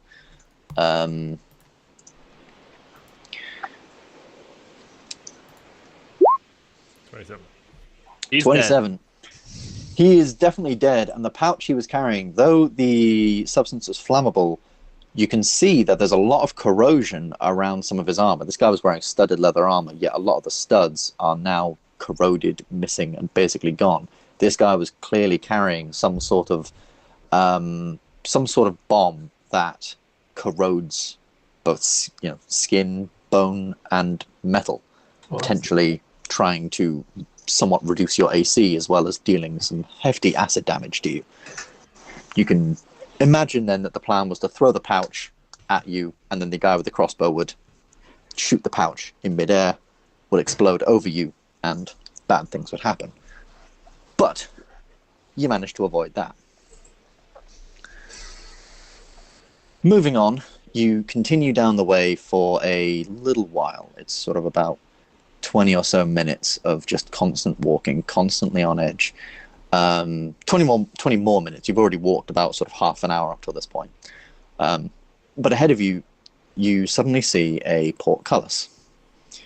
In the room ahead, there is a sort of dim light of a few flickering candles in this room, and from what you can see, there is a chain next to the portcullis where you can pull it open. And just ahead, you can see another one on the other side of the room, and one on both sort of sides. So it's a 30 by 30 foot room with a portcullis on each side. You know that the direction you need to go to get ahead is left. Is there anything you would like to do before you... So you've essentially got up, you're going and getting up to the portcullis now. Is there anything you'd like to do? Do we go left at the portcullis, or do we have to go through the portcullis to go the way that we You have to go through the portcullis into this open room where there's ones on each side, and you're going to the left one. Doc, do you remember this at all? Or did you have a bag over your head? Yeah, he had a bag over his head. Oh. I retract my question. These guys are very good at their job. Alright, I say we get this portcullis open then. Yeah. Galahad, beefy, aren't you? Yeah. Just roll me a quick athletics check, whoever's up front. Can I investigate for traps? Yeah, of course. Roll investigation. It looks all right to me, bud. You crack on.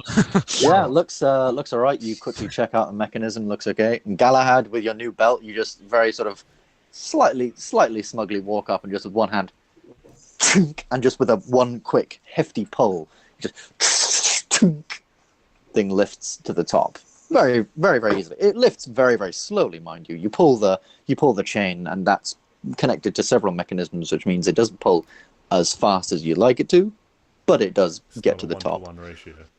Yeah, it'd be like, if this was in terms of combat, like you would pull it this round, and at the beginning of the next round, it would be open. I don't like you step into the room. You step into the room, and like I said, small 30 by 30 foot room. There's 4 pillars sort of keeping the room up. One of them has collapsed into the center of the room. Sadly, the ceiling's still intact, though it hasn't sort of pummeled and sort of been destroyed. Though you can see a lot of sort of cracks in the ceiling and stuff around that area. And as you're sort of stepping into this room, like, okay, time to go. And Doc and Griffin, you can just feel this ting, a metal sort of point on the end, on your sort of like the chest of your armor, but there's nothing ahead of you. And so you take a step back, and then slowly appearing from this end point, this illusion fades, the invisibility fades, and a figure appears, and another, and another, and another, and another, and another, and one by one, just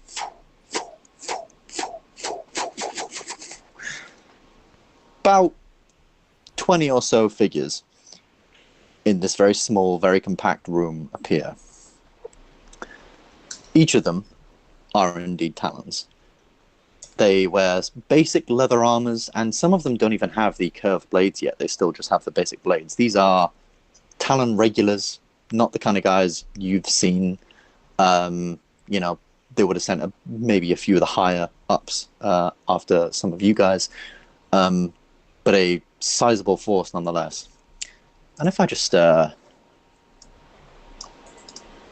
stick you on something I was giggling about today. Holy shit. All these figures. Balzanor's eyes are lit up.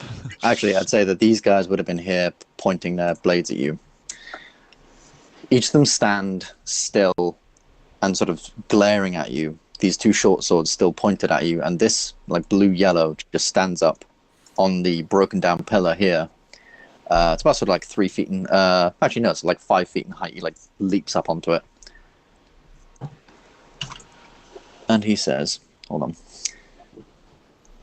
You go no further, Guardians. You have to cut through us to get to the Father. And we're not going to let that happen.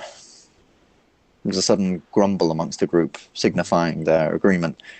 A Talon from the back of the group that you can't quite see because of the number of people and is like just behind the thing, slings a dagger. There is another, so there are chains inside the room as well to lift up the portcullis, and a dagger is suddenly slung, and it hits the metal chain, slices through the metal chain, and the portcullis behind you just slams down onto the bottom. And then the same one who stood upon the thing says, "Put your weapons down, and we will give you a more merciful death than the Father will. It'll be quick. It'll be painless. There's no need for more death than needs be today." And they await your reply, very sort of slowly. But as they're awaiting the reply, there's like a sort of choir of blades that sing as they just are released from their sheaths, like shing, shing, shing, shing, shing, all around the room. Allow me to go Galahad's just going to laugh. Gonna laugh. Go on further. Yeah. We will offer you a merciful life if you walk away now.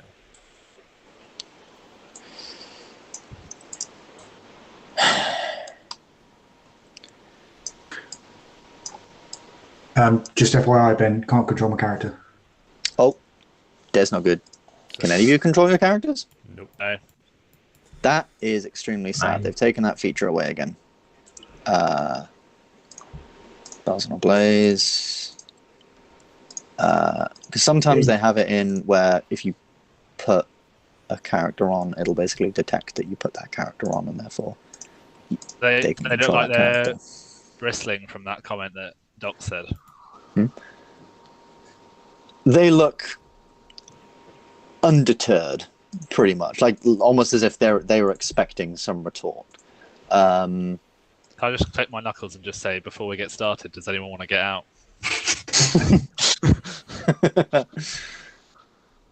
They all stand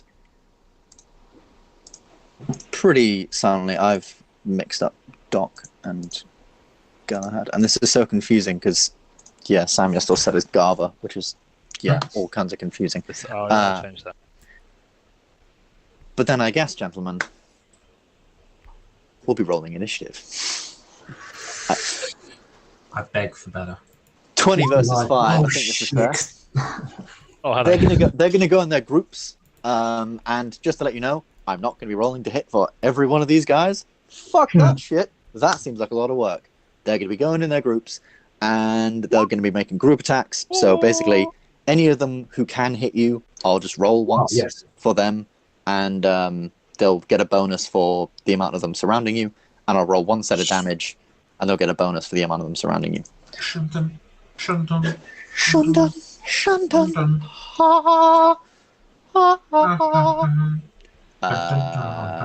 Cool. So the 3 groups get to get back in the box, you bastards. So the 3 groups get to go. That's terrible. That's pretty good. That's terrible. Okay. Yes, that's good. So first up, we obviously have Griffin. Then we have Red. Fucking hell, and then we go all the way to the bottom with Galahad, Blue, Balzy, Green, Doc. Boom. That I'll just stick up in the corner. Did that sever the door, locking us in, or that severed the chain? So now there's no longer a chain. So if you wanted to lift the portcullis, you'd have to do it by hand, by physically getting down and lifting it up. No option to for someone to open the door anymore. I mean, no. Like I said, you can try by physically lifting up the metal portcullis, lifting the bars. As you can see on there, there's a bar at the bottom which you could potentially try and use to lift it. But obviously, you won't have the aid of the mechanizations inside, so it will be somewhat heavier. But, Griffin, kick us off, why don't you? Is there ways to a fireball that doesn't hit us? Yes. I've already worked it out. Hitting the back wall. If you hit that point, you get everyone. Worked it out. Okay, well, I'll look at Balzanor, Everyone and then he'll go in the middle, and I'll go, cheers, mate, and then I'll lob one. Yeah, cool. Sling a fireball. They need to make a bunch of dex saves, so I'm just going to roll them for the groups. It basically hit all of them, but I'll roll it like sure 20 foot radius goes around corners. So as you say, Matt, red, orange, and green, purple might be okay. Red, orange, and green, purple are the only ones that are okay in that. Might be okay. I'm not sure that I can't see it. It's so you're throwing it there, right? Yeah. So it gets to that. So it gets to there. 5, 10, 15, 20. Out to there. 5, 10, 15. Yeah. That would basically get everybody. So I'm going to roll basically 2 rolls for each group to see if half the group survives and half the group doesn't. So 1's passed already. So all of blue passed. Half of red failed. Half of blue failed. Green passed. Green failed. So basically all of blue passed. But just because it makes sense, these guys failed. And these guys failed. Everyone else passed. They have evasion, so. How many died there, sorry? Was it 6? That was, 6. Right. Do it again. Fireballs released off in the room. And it just implodes. And you can see, just like Doc, you'd probably notice this with the highest passive perception. Cracks on the ceiling above where that column is just get a little. They sort of start to spider web out a little bit. But I digress. Is that everything on your turn, Griffin? Yeah, well, I didn't do that as a hasted spell. So yeah, that's my action. Cool. Then we're going to go with reds. So red, going to run up there and there. So 2 attacks against you, Doc, and 1 attack against Griffin. I'm just going to pull out my D20s. So that'll be against Griffin. That'll be against Doc. Griffin misses. Doc hits. 2 hits against you, Doc.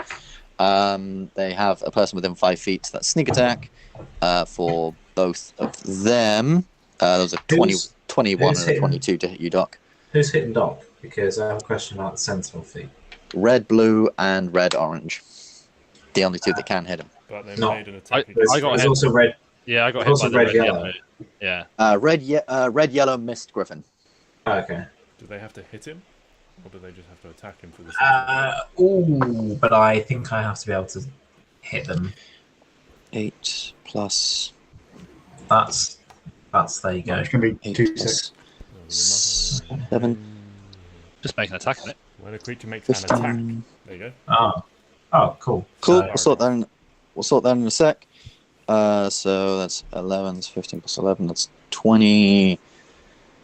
What's Doc? You're doing 15 damage and 11 damage. So 26 damage. Is that total? From total from these 2 talons, just rushing up, both of them using their sort of sidestepping either side of you and slamming blades into you. Griffin misses, but you can make an attack of opportunity if you'd like to try Galahad to try and hit the one that missed. 14 hits. Oh, Like I said, these are weak boys. I mean, Galahad, you should have a field day here if you can hit when you roll a 2. So I get 2 attacks? no, you only get 1. Reaction. Okay, fine. Well, 13. So 13 damage. Nice. Yeah, nicely done. Cool. Next up is indeed Galahad. What would you like to do? I'm going to whip up. Bear in mind, cleaving rules still apply in this one, so keep that in mind.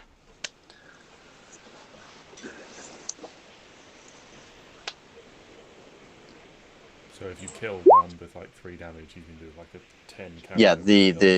Yeah, you can carry the rest onto on. Spirit Guardians again. Alrighty. Yeah. And then I'm gonna summon forth your Spirit Guardians, which 15 feet. Yeah, I mean it's a 30-foot room, so it would encompass pretty much the entire room. No point. Yeah. Okay. Well, I'll let you be the judge of the Spirit Guardians, Ben. Yeah. Just I delete got the it. circle. And then I'm gonna action surge. Maybe. Yeah, why not? When we were speaking to them before, No. you said there's not many of them left. The Black No, Talons. I said there's quite a few of them left. Oh, okay. I thought we were just murdering all of the Black Talons, and we just get to the Great Talon, just go, you don't have anyone left. No, there was quite a few of them. He said a lot of them were, out of the capital on jobs and stuff. In the field. But he does have quite a few. There are many Half of talents. these ones are dipping fireball, so Yeah. I'm not going to actually action surge. I'm going to leave it there. Okie dokie. Damien is going to Swordy Boy, the guy in front. Yeah, go for it. I will. Thank you, Ben. Good for you. 22 hits. 12. 12 of slashing. And how about 20? And 20 does it. 9 slashing. This guy's gone. Does any of that damage carry over to There's no anyone one else magically? within 5 feet Anyone of... magically? There's no one else within 5 feet of him. I don't count. can- I don't count. Balzanor Yeah. doesn't count. Yeah, Balzanor doesn't count. So, cool. There we go. Next up would be blue. All the blues are basically just going to get in position. So this guy's going to climb on top of here. This guy's going to try and just move to the end of the rubble. This guy climb. He moves over. Yeah, he moves up here. And these 3 are going to fire shots For the ease of it, they're all going to try and fire shots against Griffin, who slung the fireball, so that I can just make one attack roll and add their bonuses to them.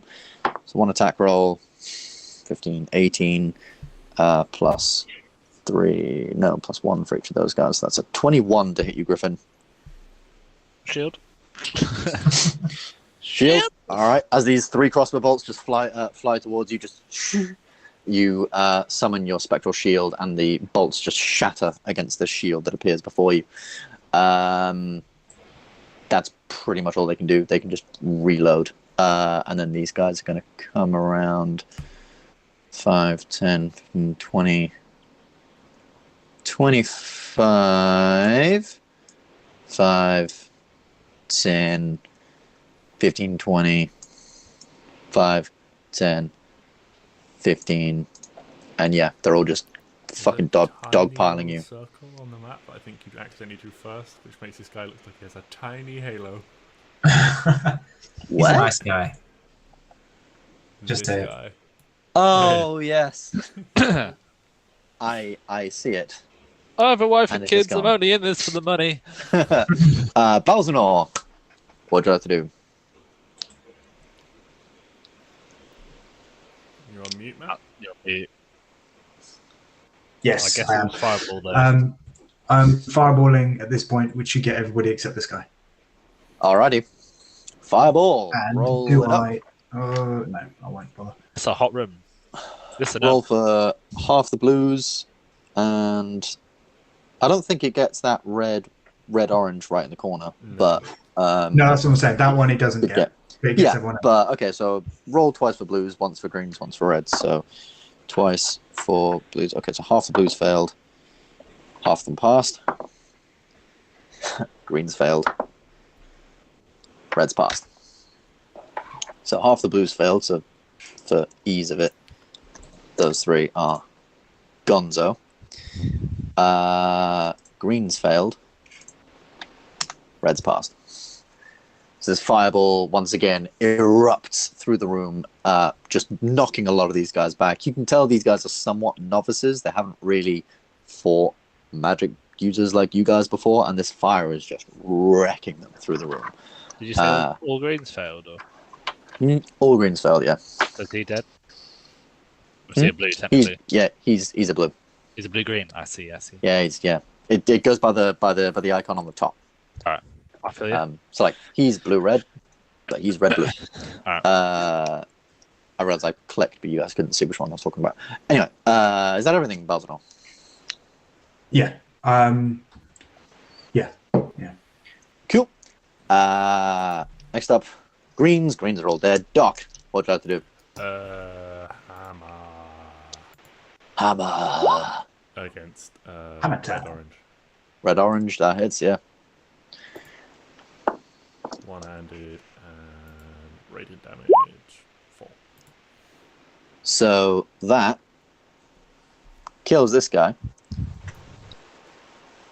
And then 3 damage is passed over to red blue. Look at that. Woohoo!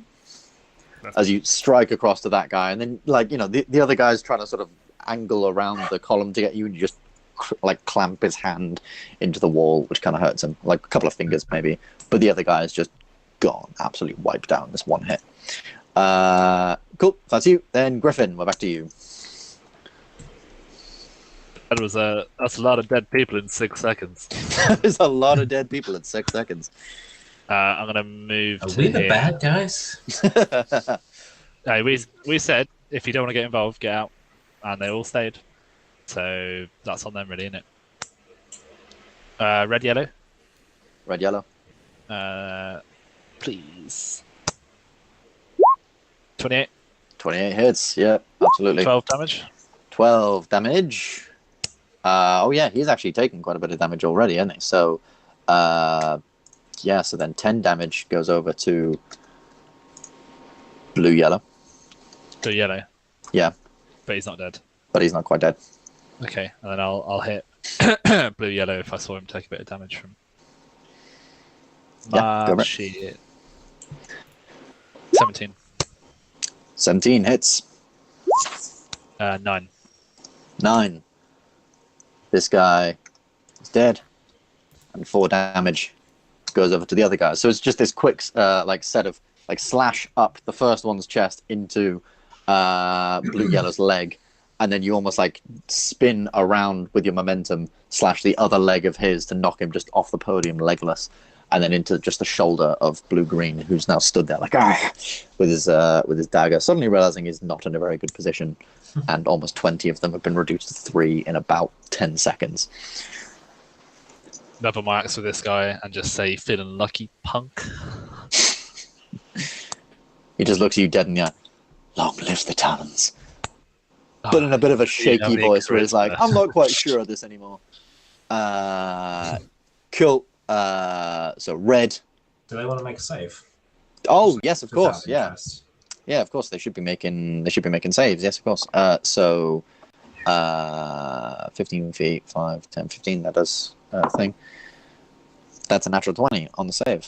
Oh, what's it getting? Do they take half damage on that? Yeah. Yeah, I think so. Roll it up. With save, so evasion doesn't happen. 14, 7, so that's 10. Man, if he hadn't passed that would have killed him. He's going to run up to Doc and just try and Are you sure you want try and do what he can. Just blindly, very unassassin, just screaming at you now. A very wild swing. That is a 21 to hit. He's a dickhead. He doesn't get sneak attack because no one's with him, so it just deals a piddly. Oh, it's actually max damage. So it was 9 piercing damage. Max damage. 9 piercing damage. I am less happy about this than I was before. Cool, but that's all the red's done. Galahad. Excuse me, Dokrumir. Coming through. Can I go there? Yep. Assuming Doc lets me in his space. Yep. But then you would have to get past red-blue. So roll an athletics check. I think on your roids you'll be all right here. Yeah, is it worth? Oh, only 19. Oh, also a 19. Oh, roll again. I'm now worried. I'm sweating. Oh. I'm sweating. Also a 16. No, come on, Ben. Don't lie to me here. This is when Fancy and that Orc were just missing each other. We're both just trying to push each other and it's not going anywhere. Yeah. You get through. So at first there's a little bit of struggle. Just lean on his shoulder just to help him. At first there's a little bit of struggle, but then Doc just leans on you just that little bit, and you just shove this guy into the wall. Move just behind the column. What would you have to do? Weapon attack on boy here. Yeah, that hits. 10, and he is Gonzo. And then second weapon attack on boy here. 30 for 9. He's not quite Gonzo. Oh, that's a real shame. And Damien is going to come here and shoot a crossbow shot at green and blue. Absolutely. Crossbow. 12 misses. 12 misses, sadly, just... And then red-blue, it just clangs off into the, past the portcullis. I guess second attack then he's going to... great sword. Can you do that? I don't know. Because you can only make one crossbow attack, but then you can switch weapons as a free action, and then you have a second attack. I'd probably rule he couldn't fire his crossbow on the next turn because he's switched. Yeah, because he has to load, but that's fine. Yeah. I'll go with that. Well, there's a 28 exactly what I thought. 28 hits. How about 15 damage? Yeah, 15 damage fucking cuts this guy down. That's its entire HP. Cool. Nice. And then from Galahad, it's blue. Last guy left. Does he want to make a little save as well? He does need to make a little save. Another nat 20 on the save. Oh, in the bin. Roll it up. Oh, Mike. wow. He's desperate to die a different way. No, he's not. Even half damage on 18 kills him. So he's trying as hard as he can to get it, but just this fog, it just burns him up with this radiant light. Just drops down. Crime never pays.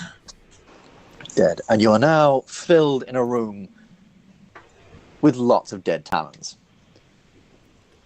It's just 20 dead Talons all over the floor. You do notice that the cracks in the ceiling are beginning to sort of web out a little bit more, and a little bit more, and a little bit more. Okay, which direction do we got to get out of here? Which direction You got to go left. Okay, left. Let's get this door open then. Yeah. I have no. It's a DC 12 athletics check. I have no doubt that no one. How is it like? Is the roof like caving in, or? There are cracks on the stone things in the ceiling, and because 2 fireballs have been let off in this room, and there is no pillar there, like that's where the cracks are sort of coming from. Is where there once was a pillar.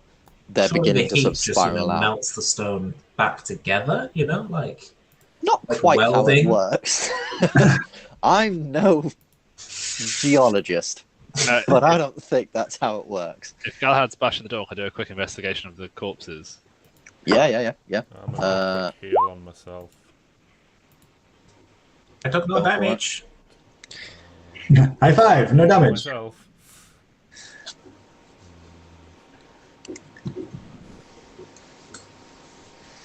17 investigation. So quickly looking through the bodies, you can scrounge up a little bit of gold from like the 20 bodies that are here, and the quick amount of time you're doing this, you manage to scrounge up about 80 gold just from these guys. I mean, you can grab as many daggers as you'd like and short swords as you'd like, but it's 80 gold, yeah.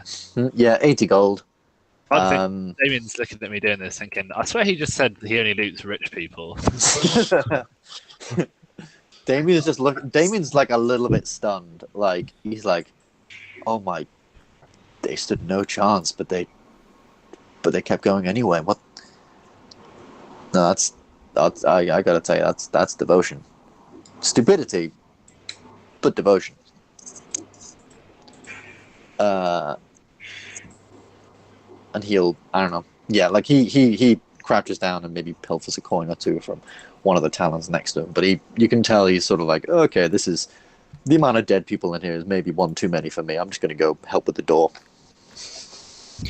And he goes over and helps with the door. I have no doubt that any of you guys could make a DC 12 athletics check. I won't make you roll that. That seems stupid. I've already done a 17. Boom. There we go. So yeah, open the door. You all head through, and as you're walking down the way, a few moments later, you just hear this. And as you look back, there's just this plume of dust that emerges out from this room as the way behind you has somewhat collapsed. You don't know quite the extent of the collapse. It's filled with dust and stuff at the minute. Well, at least you didn't have to worry about burying the dead.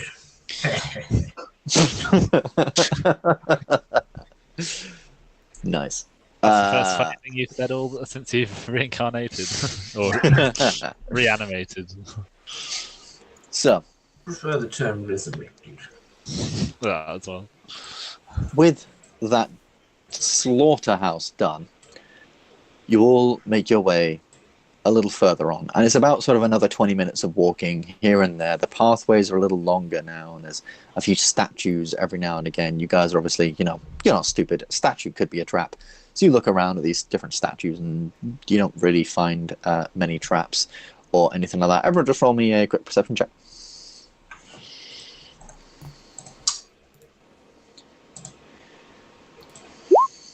Oh, good.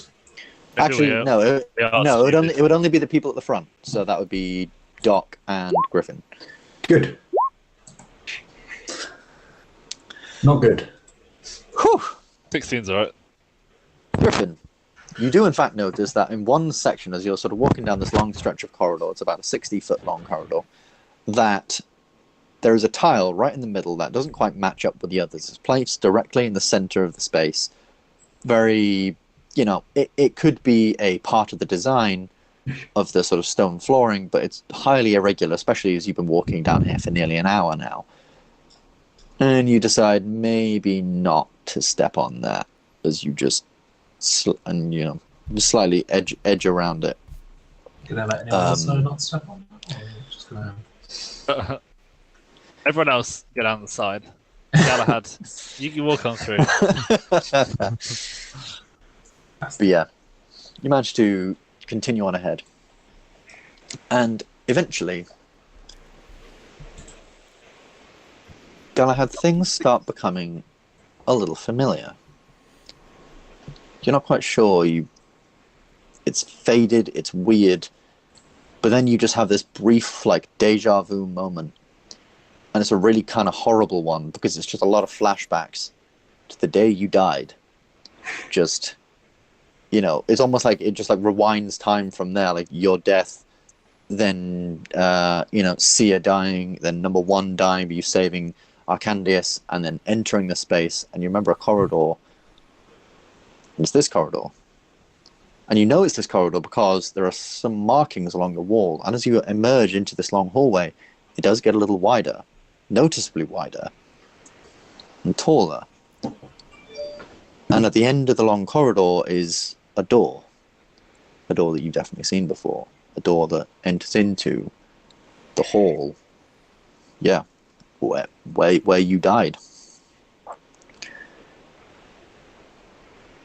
You get the feeling that this is, and as this is the last stop, this is the last left turn that you need to make. You get the feeling that through this door is potentially it, or straight even. You need to make, this is potentially where you're supposed to be ending up.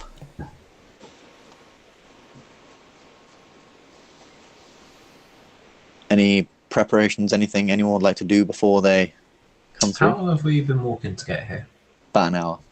Oh, wait, what, from the fight to this next room? No, from the previous, like the slaughter room that you can see here? Or... yeah, room. like 20 minutes. Okay, so my Spirit Guardians has finished. It has indeed, yes. Yeah. Is there any preparations, anything anyone would like to do before you enter here? Just hold a firebolt for any active aggression, like instant active aggression. Yeah. Dodge action. Yeah, I'll probably do the same. To be honest, firebolt seems a good idea. Action. Firebolt. No. No. How long does your Shield of Faith last for, Luke?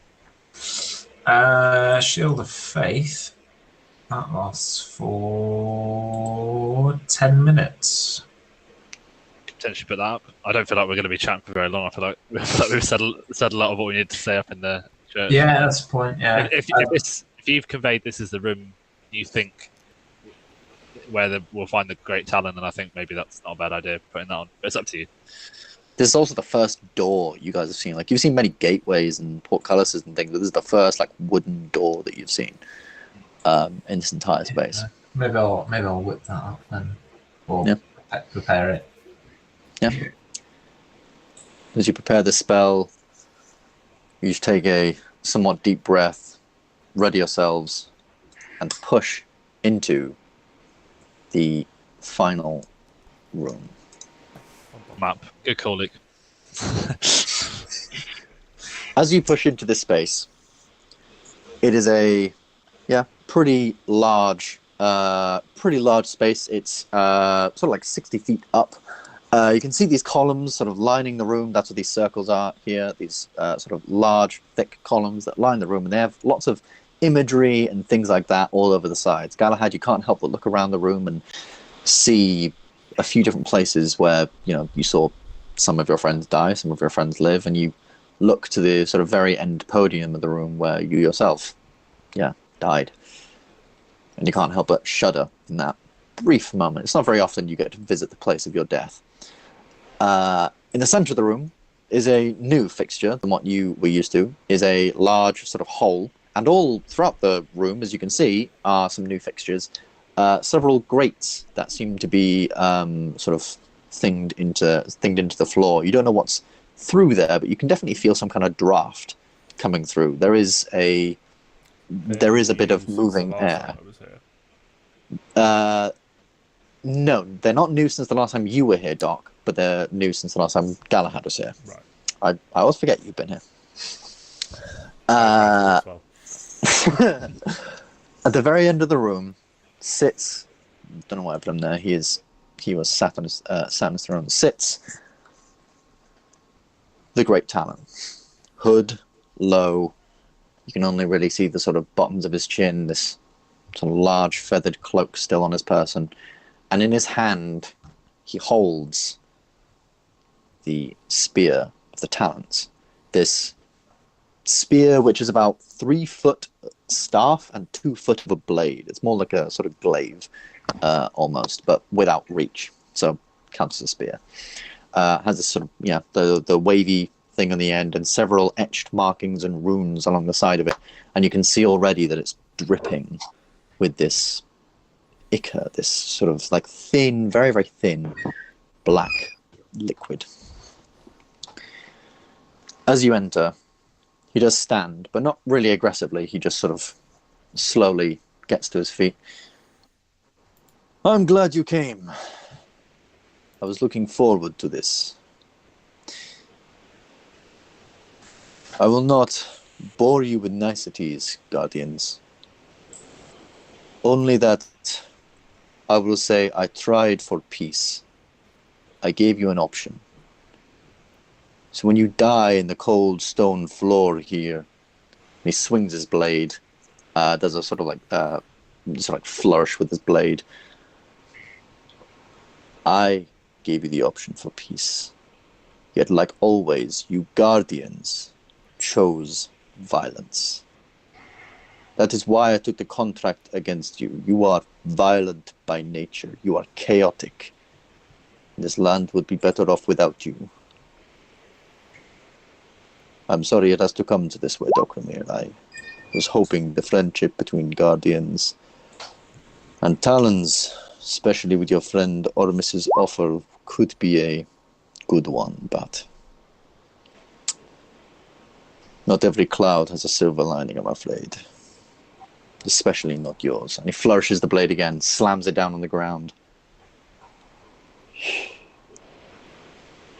form there disappears. It's not really an act of aggression, is it? For the held action. Can everyone roll me some initiative? Might get a quick round or two in this. For this combat, just to let you guys know what's going on, something new once again. I'm using some rules from a new D&D book I got. Basically, it's for when you don't want your villain to be a legendary villain, but you want them to have some cool shit they can do and not get destroyed immediately. So he basically has villain actions. Basically, imagine it as he has one legendary action he can use every round, and it'll be different every single round. Gives the fight some cinematic flair. And stuff like that. And he will still have a form of legendary actions, but they're not quite the legendary actions. No, form of legendary resistances. Okay. But they're not quite the same as you are used to. So, okay, that puts him very, very highly. Sweet. So, what do we got in terms of initiative? I think it'll be no surprise. Well, yeah. We'll see if it's necessary.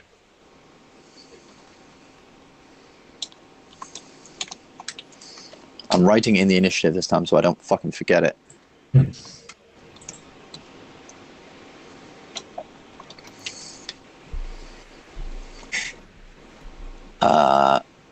Cool. Well, what was your question, Sam? Oh, no, it's I don't know if you remember, so it's all good. Oh. Okay. Okay then. First up. I think you've missed Balzanor off the initiative list as well. I have, yes. Balzanor, where are you? You're at 10. So I'm at 10. Oh, out of 10 though, definitely. He's a 10, but he fireballs too much. So, first up. I'm bottom, though, Ben. Oh, yes, you are.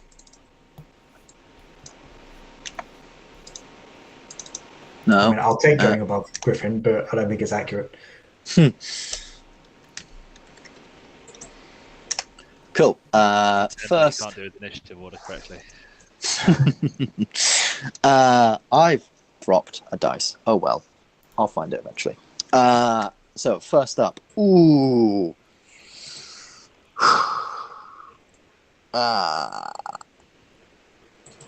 who would he go for first? So to mention Doc and Balzanor, you guys are still out in the sort of corridor. You guys can, as he was talking, you guys can all move to wherever you guys would like to move. Oh, for Pete's sake! I swear to God, sometimes this fucking system. Big Dick Griffin, really? How am I only noticing this now? I changed that a while ago. You did. How am I only noticing this now?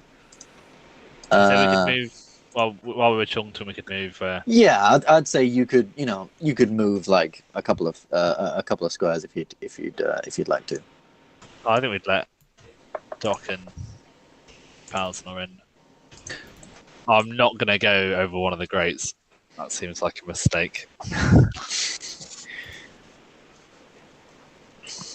Okay, so if you guys are, is that where you guys would be? I guess Damien would sort of file in where he can. Okay, then I guess he'll go for the first person up, which is Griffin. Oh, don't I've hurt been me. waiting to see Griffin get battered for ages. Griffin, what's your passive perception? Passive perception is not very high. Aggressive, I think, isn't it? Death to everything in sight. So like a 33 on stealth would probably that trumps my 11 just by the times 3. Yeah. Cool. Okay, so he gets to roll some attacks with advantage against you, and okay, 24 to hit. Shield. Okie dokie. First attack. Second attack. Can you shield against an attack you don't see? But is it a ranged attack? It is a ranged attack. I feel like does the projectile stay invisible once it leaves his crossbow, or? It's a very good question. No. I assume not. Shield is a reaction when you're hit, though, isn't it? It is, yeah. And he was technically hit. So yeah, no, okay, I'll allow shield, and then the second one, 25. So that's a miss still. That's a miss still. It's not a crossbow bolt as well. These two basically darts. Just these like black iron sort of basically black iron spikes, but that have a little bit of a curve to them, much like their blades, just come firing towards you, and you just hear this faint whistling in the wind, and just as they're about to hit, you spin around, shield, ding, and manage to knock off. You just saved yourself there from getting hit by what I averaged out earlier to be about 70 damage. That's why I did the shield. Yep. And then I will shout a taunt at him. I will say, you're going to need to do better than that. Bucko. Great work, Griffin. Says the man who just secretly whispered, I can't wait for him to get battered. You respond well to criticism, and pressure makes diamonds. So I should probably take note of that, Damien. That's how you impress a paladin. You impress a paladin. So impress a paladin. Cool. And then we have Sir Dokrumir. You are up. He's not, sir. Just want to let you know. I'm late. I really have no idea what I'm doing. Honestly, that is evident. So I might just continue to take the dodge action until something happens until I can like get a bead on something that I have no idea where he is. Okay. How do you take a dodge action if you don't know what's happening? Are you just literally there, just like shuffling from side to side on your toes, like? Yes. Well, yeah, just like I imagine, just constant, like literally shield up, constantly looking around for everything. Yeah, like like a boxer, how they're constantly sort of on their toes, ready to move at any moment, just on the balls of your toes, ready to move. Yeah, I mean, can I investigate any like of the, or like make a perception check over anything like these grating, like as a bonus action or anything like that? Yeah, sure. Make a perception check. Okay. Perception. That's a 9. As I said before, you can maybe see some slight movement of air coming through it, and you can in fact feel it. It's quite cold air. You imagine it's maybe air that's, well, most definitely air that's coming from outside, filtered into here. Anything else beyond that? Not quite, no. Okay. I'm just going to then take just a single step to the side, behind this pillar, just to let Damien in. Cool. Next up, layer action. As the layer action, you can just hear many voices sort of coming from either side of you. And these voices sort of come in 5, 10, 15, 20, 25, 30, 5, 10, 15, 20, 25. How high are these like full height walls? Just where that guy's. Yeah, they're full height walls. Apologies, should have made that clear. 5, 10, 15, 20, 25. 5, 10, 15, 20, 25, and extra black talons have now joined the arena. These guys look similar to the guys you have previously fought, so not too tanky. Talons, just letting you know so you're not wasting massive spells on them, but could be a potential threat in their own right if not dealt with correctly. Cool, layer action done. Galahad. Okay. Cool. Oh, and they need to roll initiative as well. Not wanting to be outdone by Griffin being at the front. I'm going to use the knife on. It's a bit ahead of a throw. Huh? Can you see him? Can I not see him? That's the full height wall. Is he behind the wall, or is it like it's not like on a second level up? Oh no. So okay. So these are full length walls, like side passages into a smaller room down the side. Okay. Cool. I will do not that then.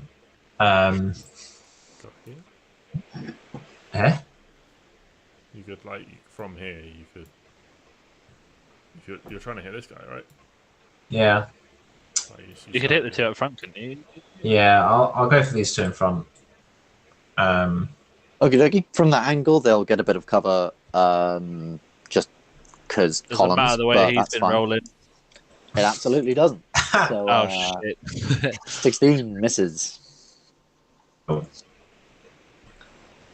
But a 29 hits. Yeah, nice. So, which one was the 29? Which one was the 16? I was going left, right. So Left. 29 is on the right. So the 29 is on the right. So that's 9 damage. Damage. No, you don't have. Sweet. Okay, cool. And then I guess same again. Oh, boo. 16 sadly misses again. 15 doesn't hit either. Oh god, that's a 3. That's 2 3s, a 2, and a 16. You rolled there. Yep, that is not good. Yeah, sadly, this dagger just keeps smacking against the stone of the column, and you can just hear it sort of echo out of the room. Anything else in the turn? Any movement, bonus actions, anything at all? Well, I'm going to tell Damien to take no chances and stay close. So I'm going to put him there. Do you have your Shield of Faith on, by the way? I mean, it depends if you count that as a... did I say I put it on before I came in, or as a held action? I can't remember. Let's go with yes, I put it on before we came in. Okay, stick a clock on yourself. Yeah, Damien will stay close. So he moves up to you. And then, would you say Damien could try and aim a crossbow shot at this guy here? He could try. You'd need to hit quite well, but he could try. I mean, no, Damien's not going to take any action this time. Cool. Next up would be these Talons. So these Talons are going to sort of just turn around, step over here, and take many shots at many people. So first... Question. I've still technically got a held action for a firebolt. Would that be able to go off if that guy, red-green... I guess you haven't had your turn yet, so you would still technically be holding an action. So, yeah. Nice. Your held action would go off. So, yeah. Roll firebolt against red-green. Can I have that for my firebolt as well? Yes. You also haven't had your turn yet, so, yeah, makes sense. I'll go for just one of the 23 hits, roll damage. 12. For red-green, yeah. 23 as well? 23 as well. 13 damage. Oh, shut out, didn't I? Oh. Big dick energy. Small dick energy, actually. That's where it's at, see. That gets you in prison, Ben. In Romania. So the two Talons, blue-red and red-blue, are going to go. So one attack against Griffin is definitely not going to hit. Because I don't think they physically can beat a 26. That's a 12, doesn't hit you. 19 against you, Galahad, I don't think hits either. And then an attack against Doc and an attack against Balzanor. So Doc, that's a 16, doesn't hit you. And Balzanor, that is a 16. That, I think, hits you, so that's just 26 plus 3. That's 5 piercing damage from that one Talon. Griffin. D6 again. Yeah. Oh, 1d4. My apologies. They're throwing daggers. My many apologies. I'm getting all sorts confused here. 3 plus 3. Oh, that's actually more damage. That's 6 points of piercing damage. I'll allow you to take the 5. It's fine. If you'd like to. Cool. Rolling with a d4 instead. Cool. Next up, Griffin. What you doing, Griffin? Quicken spell. Great invisibility. Quicken spell, great invisibility. So let's take that down. That's the 4 spell slot. I'll put a clock on myself. And that. And then I'll just push up and I'll try and strike this guy in front of me. Actually. Okie dokie. Rolled hit. Sweet advantage.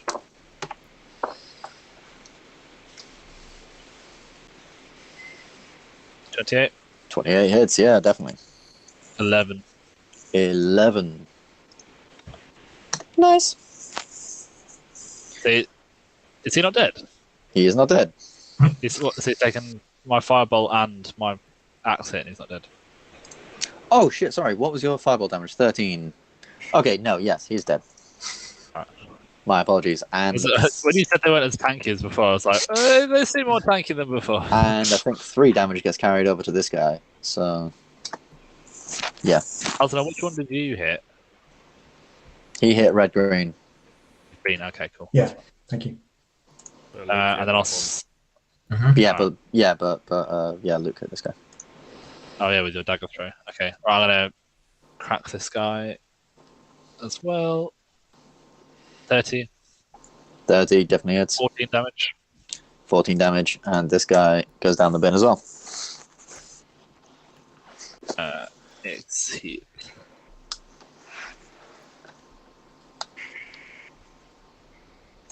Both gone. Sorry, I haven't. Both gone, yeah. That's 5, 10, 15, 20, 25, 30, and then I'll just come over here.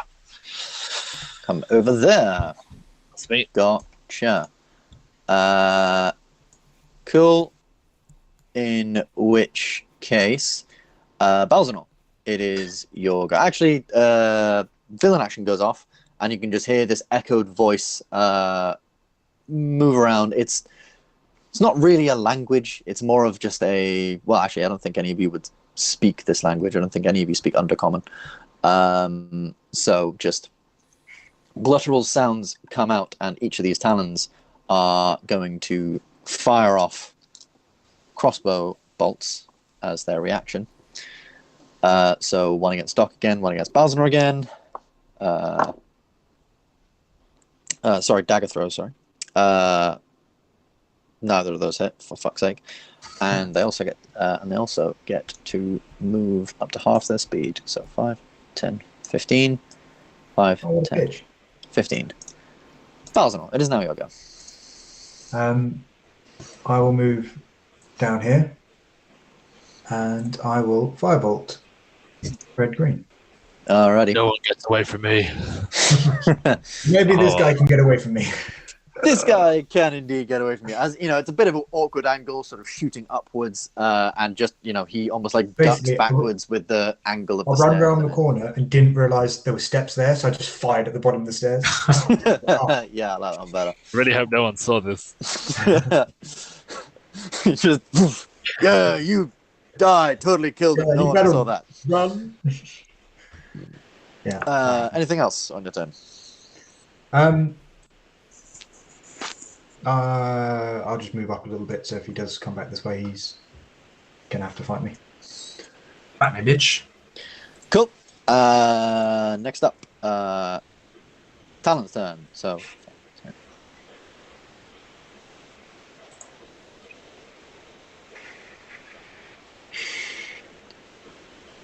No.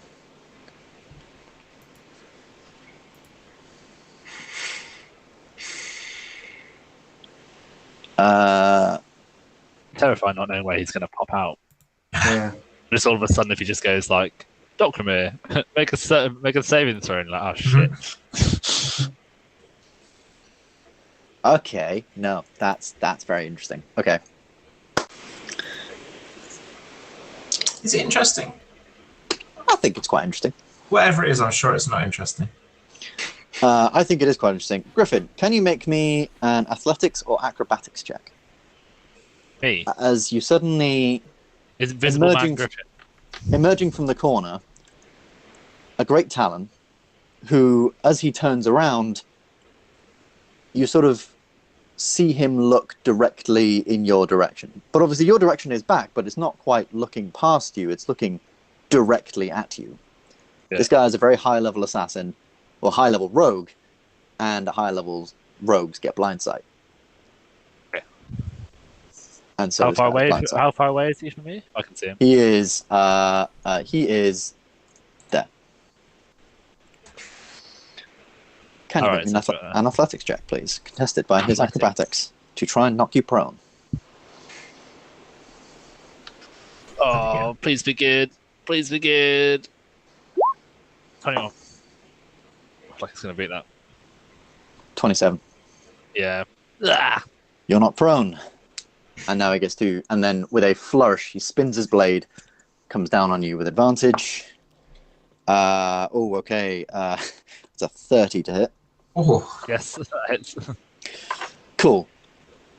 I'm not going to bother using dice for this. I'm just going to send you a pretty picture of a gravestone. I'm just going to give you a new sheet. No. Sends you the gift of that guy burying himself. So it's 1d6 with 3 plus 12 piercing damage. Plus Can you make me a Constitution saving throw? 1d6 plus 3 is 12. No, plus 3 plus 6. 3 plus... Constitution saving throw. Constitution saving throw, please. Is this for my spell or for something else, I guess? This is for something else. 24. Ooh. 24, you're alright. You take no extra poison damage, but due to sneak attack, you take 36 points of extra piercing damage. 36 points of extra piercing damage? Yep. Holy shit. So what's my total there? 42? 42. Ugh. How comes he gets sneak attack? Because he's fucking G. Because you're prone and he has advantage. I hate this man. Yeah, he's a heavy hitter. And then he's going to... Yes, you need to make a con save for that. What's the DC then if he's hit me with... 40 to 21. Is the con save DC. I do have advantage on it, but... Yeah, con save DC 21. Yeah, yes!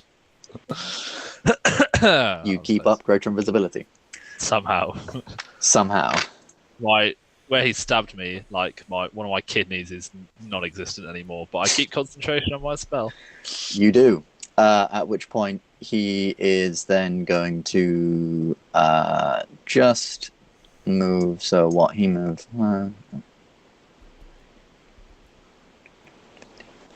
He's going to move there. You get an attack of opportunity. It's a disadvantage.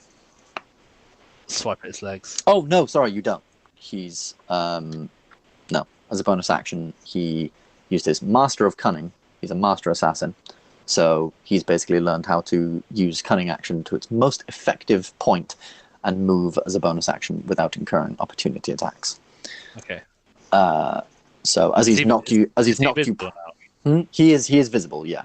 Okay, and you've seen him run down the side, and as you knocked you prone and stabbed into you, he almost like just backflips out of the way of any swipe you might be able to get, and then runs up the stairs, off to the side. Doc, it is your go. You would have probably heard the clang of a griffin falling over. 5, 10, 15. This in the middle, is this is a hole, you said? That is a hole. A big ol' hole. Okay, 5, 10, 15. Which I'm now realizing isn't quite center. 25. Son of a bitch. Can I see him from here? Or do I need to... It's one of them things where you could maybe peer around the... I will say... This bit of his square to here, there is like a direct line. Yeah, technically. I'm going to say yes. It wouldn't necessarily be enough to make an attack, but yes. No. Can he make a wisdom saving throw? I'm going to cast Hold Person. Cast Hold Person. Alrighty, what's his wisdom saves? Ooh. Legendary resistance. Well, actually, no, not legendary resistance. Villain resistance. So, as this spell is cast, Griffin, you can just hear this slice of... as he appears to sound like he's in a little bit of pain. So he takes... It's got 2d. To pass that save, he does have to take 5 points of damage. But he does pass it. Okay, I'm then going to move my final bit of distance here. Okie dokie. Second, lair action. This time, a little bit more happens. First of all, more people rush into the room. You can hear more sort of muffled voices coming across, and yeah, as I say, more people begin to push into the room, so 5, 10, 15, 20, 30, 10, 15, 20, 25. And 5. I'll just make them all visible for you now. But also, as they rush into the room, a strange sort of mist begins to flow from these grates. A sort of glittering, purpley, pinky sort of mist that rises up and begins to cling to parts of your body, almost lighting up several parts of you. Can everyone make me a dexterity saving throw, please? Oh, fuck. That's already including your bonus. Oh, jeez. Ooh. Dexterity. Oi. Okay. Wasn't a particularly high DC, but Galahad and Doc and Damien, you are each under the effects of the spell Fairy Fire, as it appears this fey eminence has sort of come out and started to cling to each of your bodies, lighting you up, making you a little easier to see, and in this moment, a little easier to hit. So until initiative count 20 on the next turn, all attacks against you have advantage. So who's that? Me? That is for you, Doc, and Damien. Shit. Galahad, you're up next. I will say, as this is not the actual spell, and this is just some strange dust, you can use an action to wipe it off yourself, nulling the effect.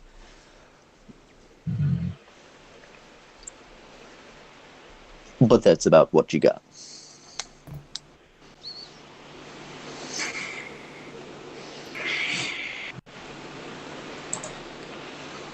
This is potentially really dumb.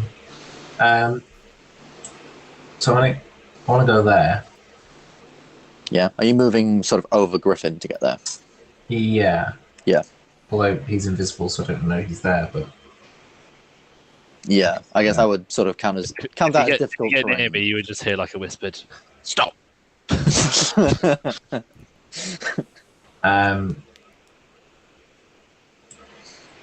hang on, 5, 10, 15, 20, 25. I have to go there, don't I? This is... Yeah, I'm going to do it anyway. It's probably a bit dumb. I'm going to use Compelled Duel on the Great Talon. Okie dokie, what's that? Is that a wisdom save? What's the effect of that? He can't move far away from you. That's no Compelled Duel. Oh, so. Compelled Duel. You attempt to compel a creature into a duel. One creature you can see within range from his wisdom saves around a fail save. The creature is drawn to you, compelled by your divine command. For the duration, it has disadvantage on attack rolls against creatures other than you and must make a wisdom saving throw each time it attempts to move to a space that is more than 30 feet away from you. If it succeeds in this saving throw, the spell doesn't restrict the target's movement for that turn. Spell ends if you attack any other creature. If you cast a spell that targets hostile creature other than the target, if a creature friendly to you damage the target, or cast a harmful spell on it if you end your turn 30 feet. Okay, cool. So, yeah, wisdom saving throw. It's 18. Fuck's sake. Oh, that was fantastic. I guess I'll attack the guy behind me then. Cool. That's the action, so. Rolled it.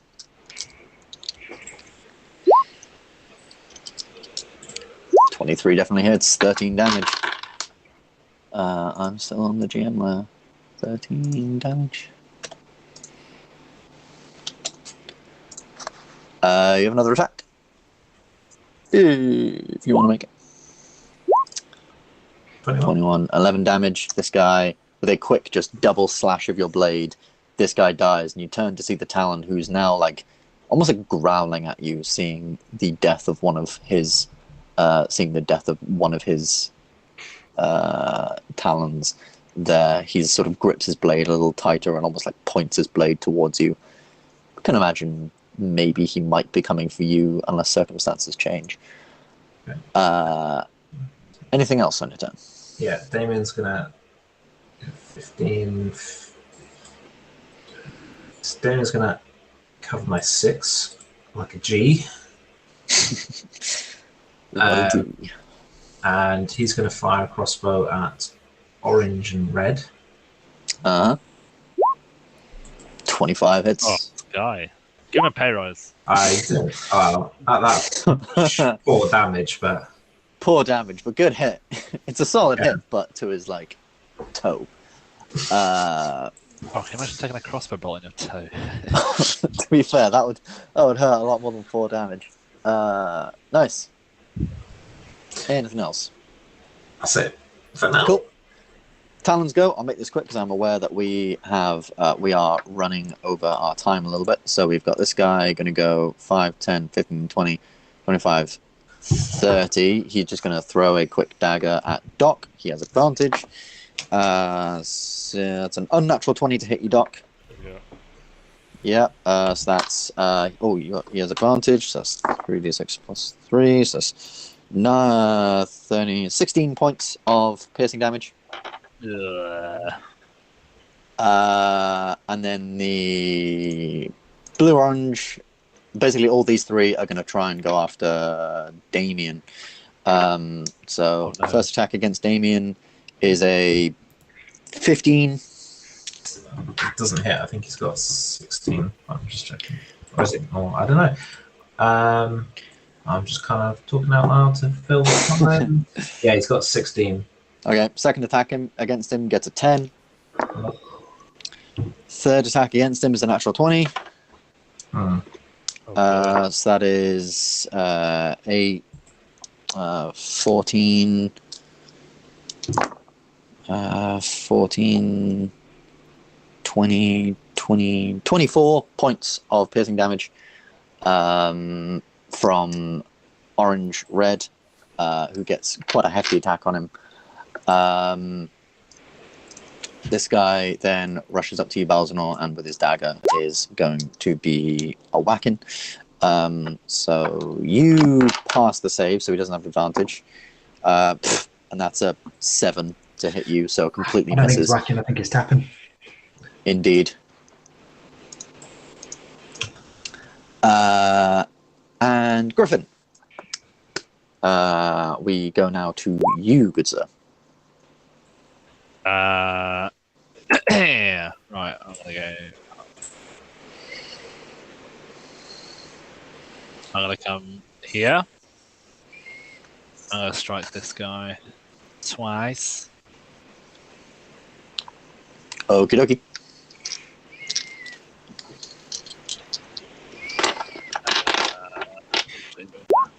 28. 28 hits, yeah. 10 damage, and then I'll hit him again. He's not been hit yet, is he? He hasn't been hit, no. Okay, I'll hit him again. 26. Oh, no, sorry. Blue-green, he has been hit. Oh, so is he dead? Or No, sorry, he hasn't. No, I got it wrong who Galahad was going for before. No, he hasn't been hit.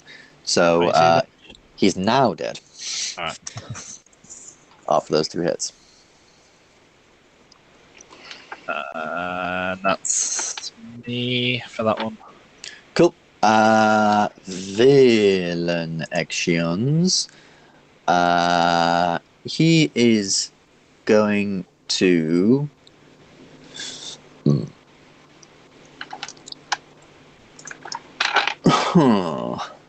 This is kind of useless because he's not really in a position to do it where it will actually affect that many people. But you can see that the Great Talon pulls out of his satchel a small sort of, basically like a small little pouch. Or rather, no, it'd be like a small glass vial filled with this sort of like silvery, strange liquid. And he basically throws it over you, over Damien, and to this point here. Can Galahad, Damien, and Doc each make me a Constitution saving throw. Doc, you have advantage.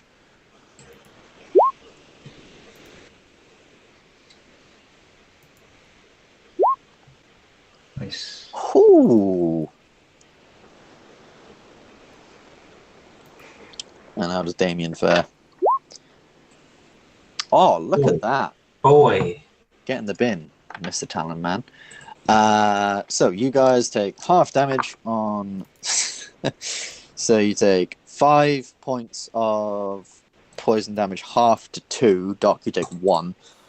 point of poison damage. And then none of you are really affected by this, but a big poison cloud does emerge, which gives you impeded vision through this area. So if you... It's reaching all the way to me. Yeah. Presumably these guys are immune to this effect then? They are immune to this effect, yes. Okay. Well, that's the big one.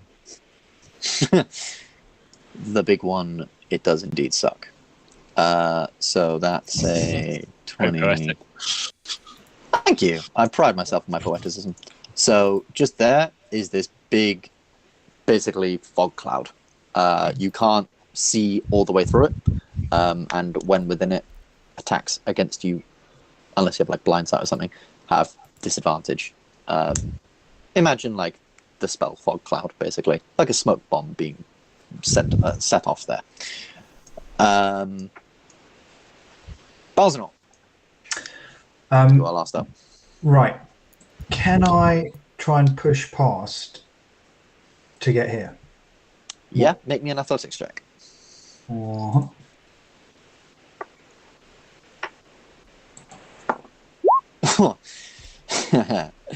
Yeah, 26 beats a 4.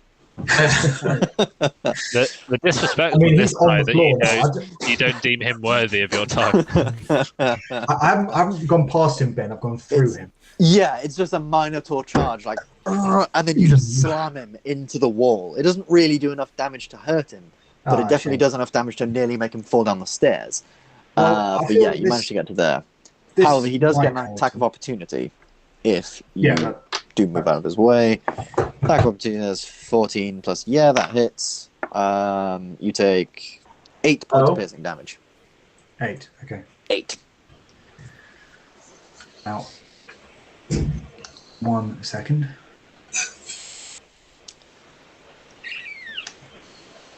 I'm going to cast Thunderstep at... Thunderstep. Debating the level. Let's go 5.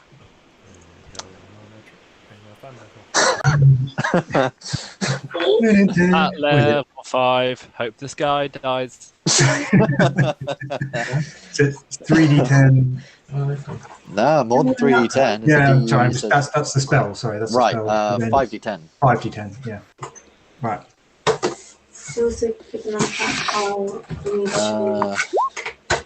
Jesus Christ! Does he? Well, it's not. Do that to pass. Ready to.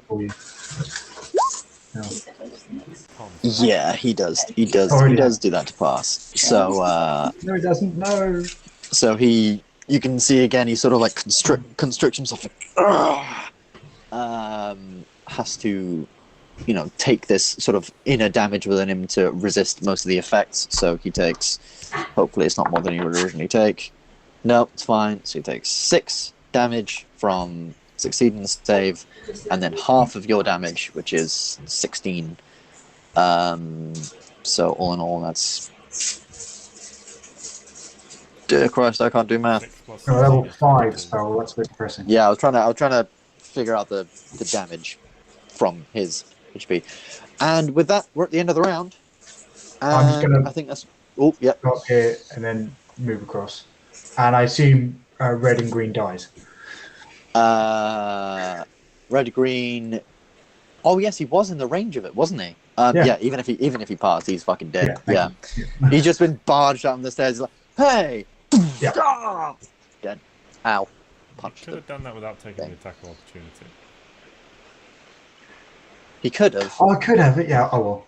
I didn't think about that. Done it now. I don't like to let his opponents cut him once before he kills them. I gave him a fighting chance. He didn't take it very well. He said. Fair. He likes to show them what a real man's blood looks like before he splatters theirs all over the floor. And on that note, we shall call the session there. Thank you very, very much. Happy New Year to you all. I hope you're all looking forward to the next session.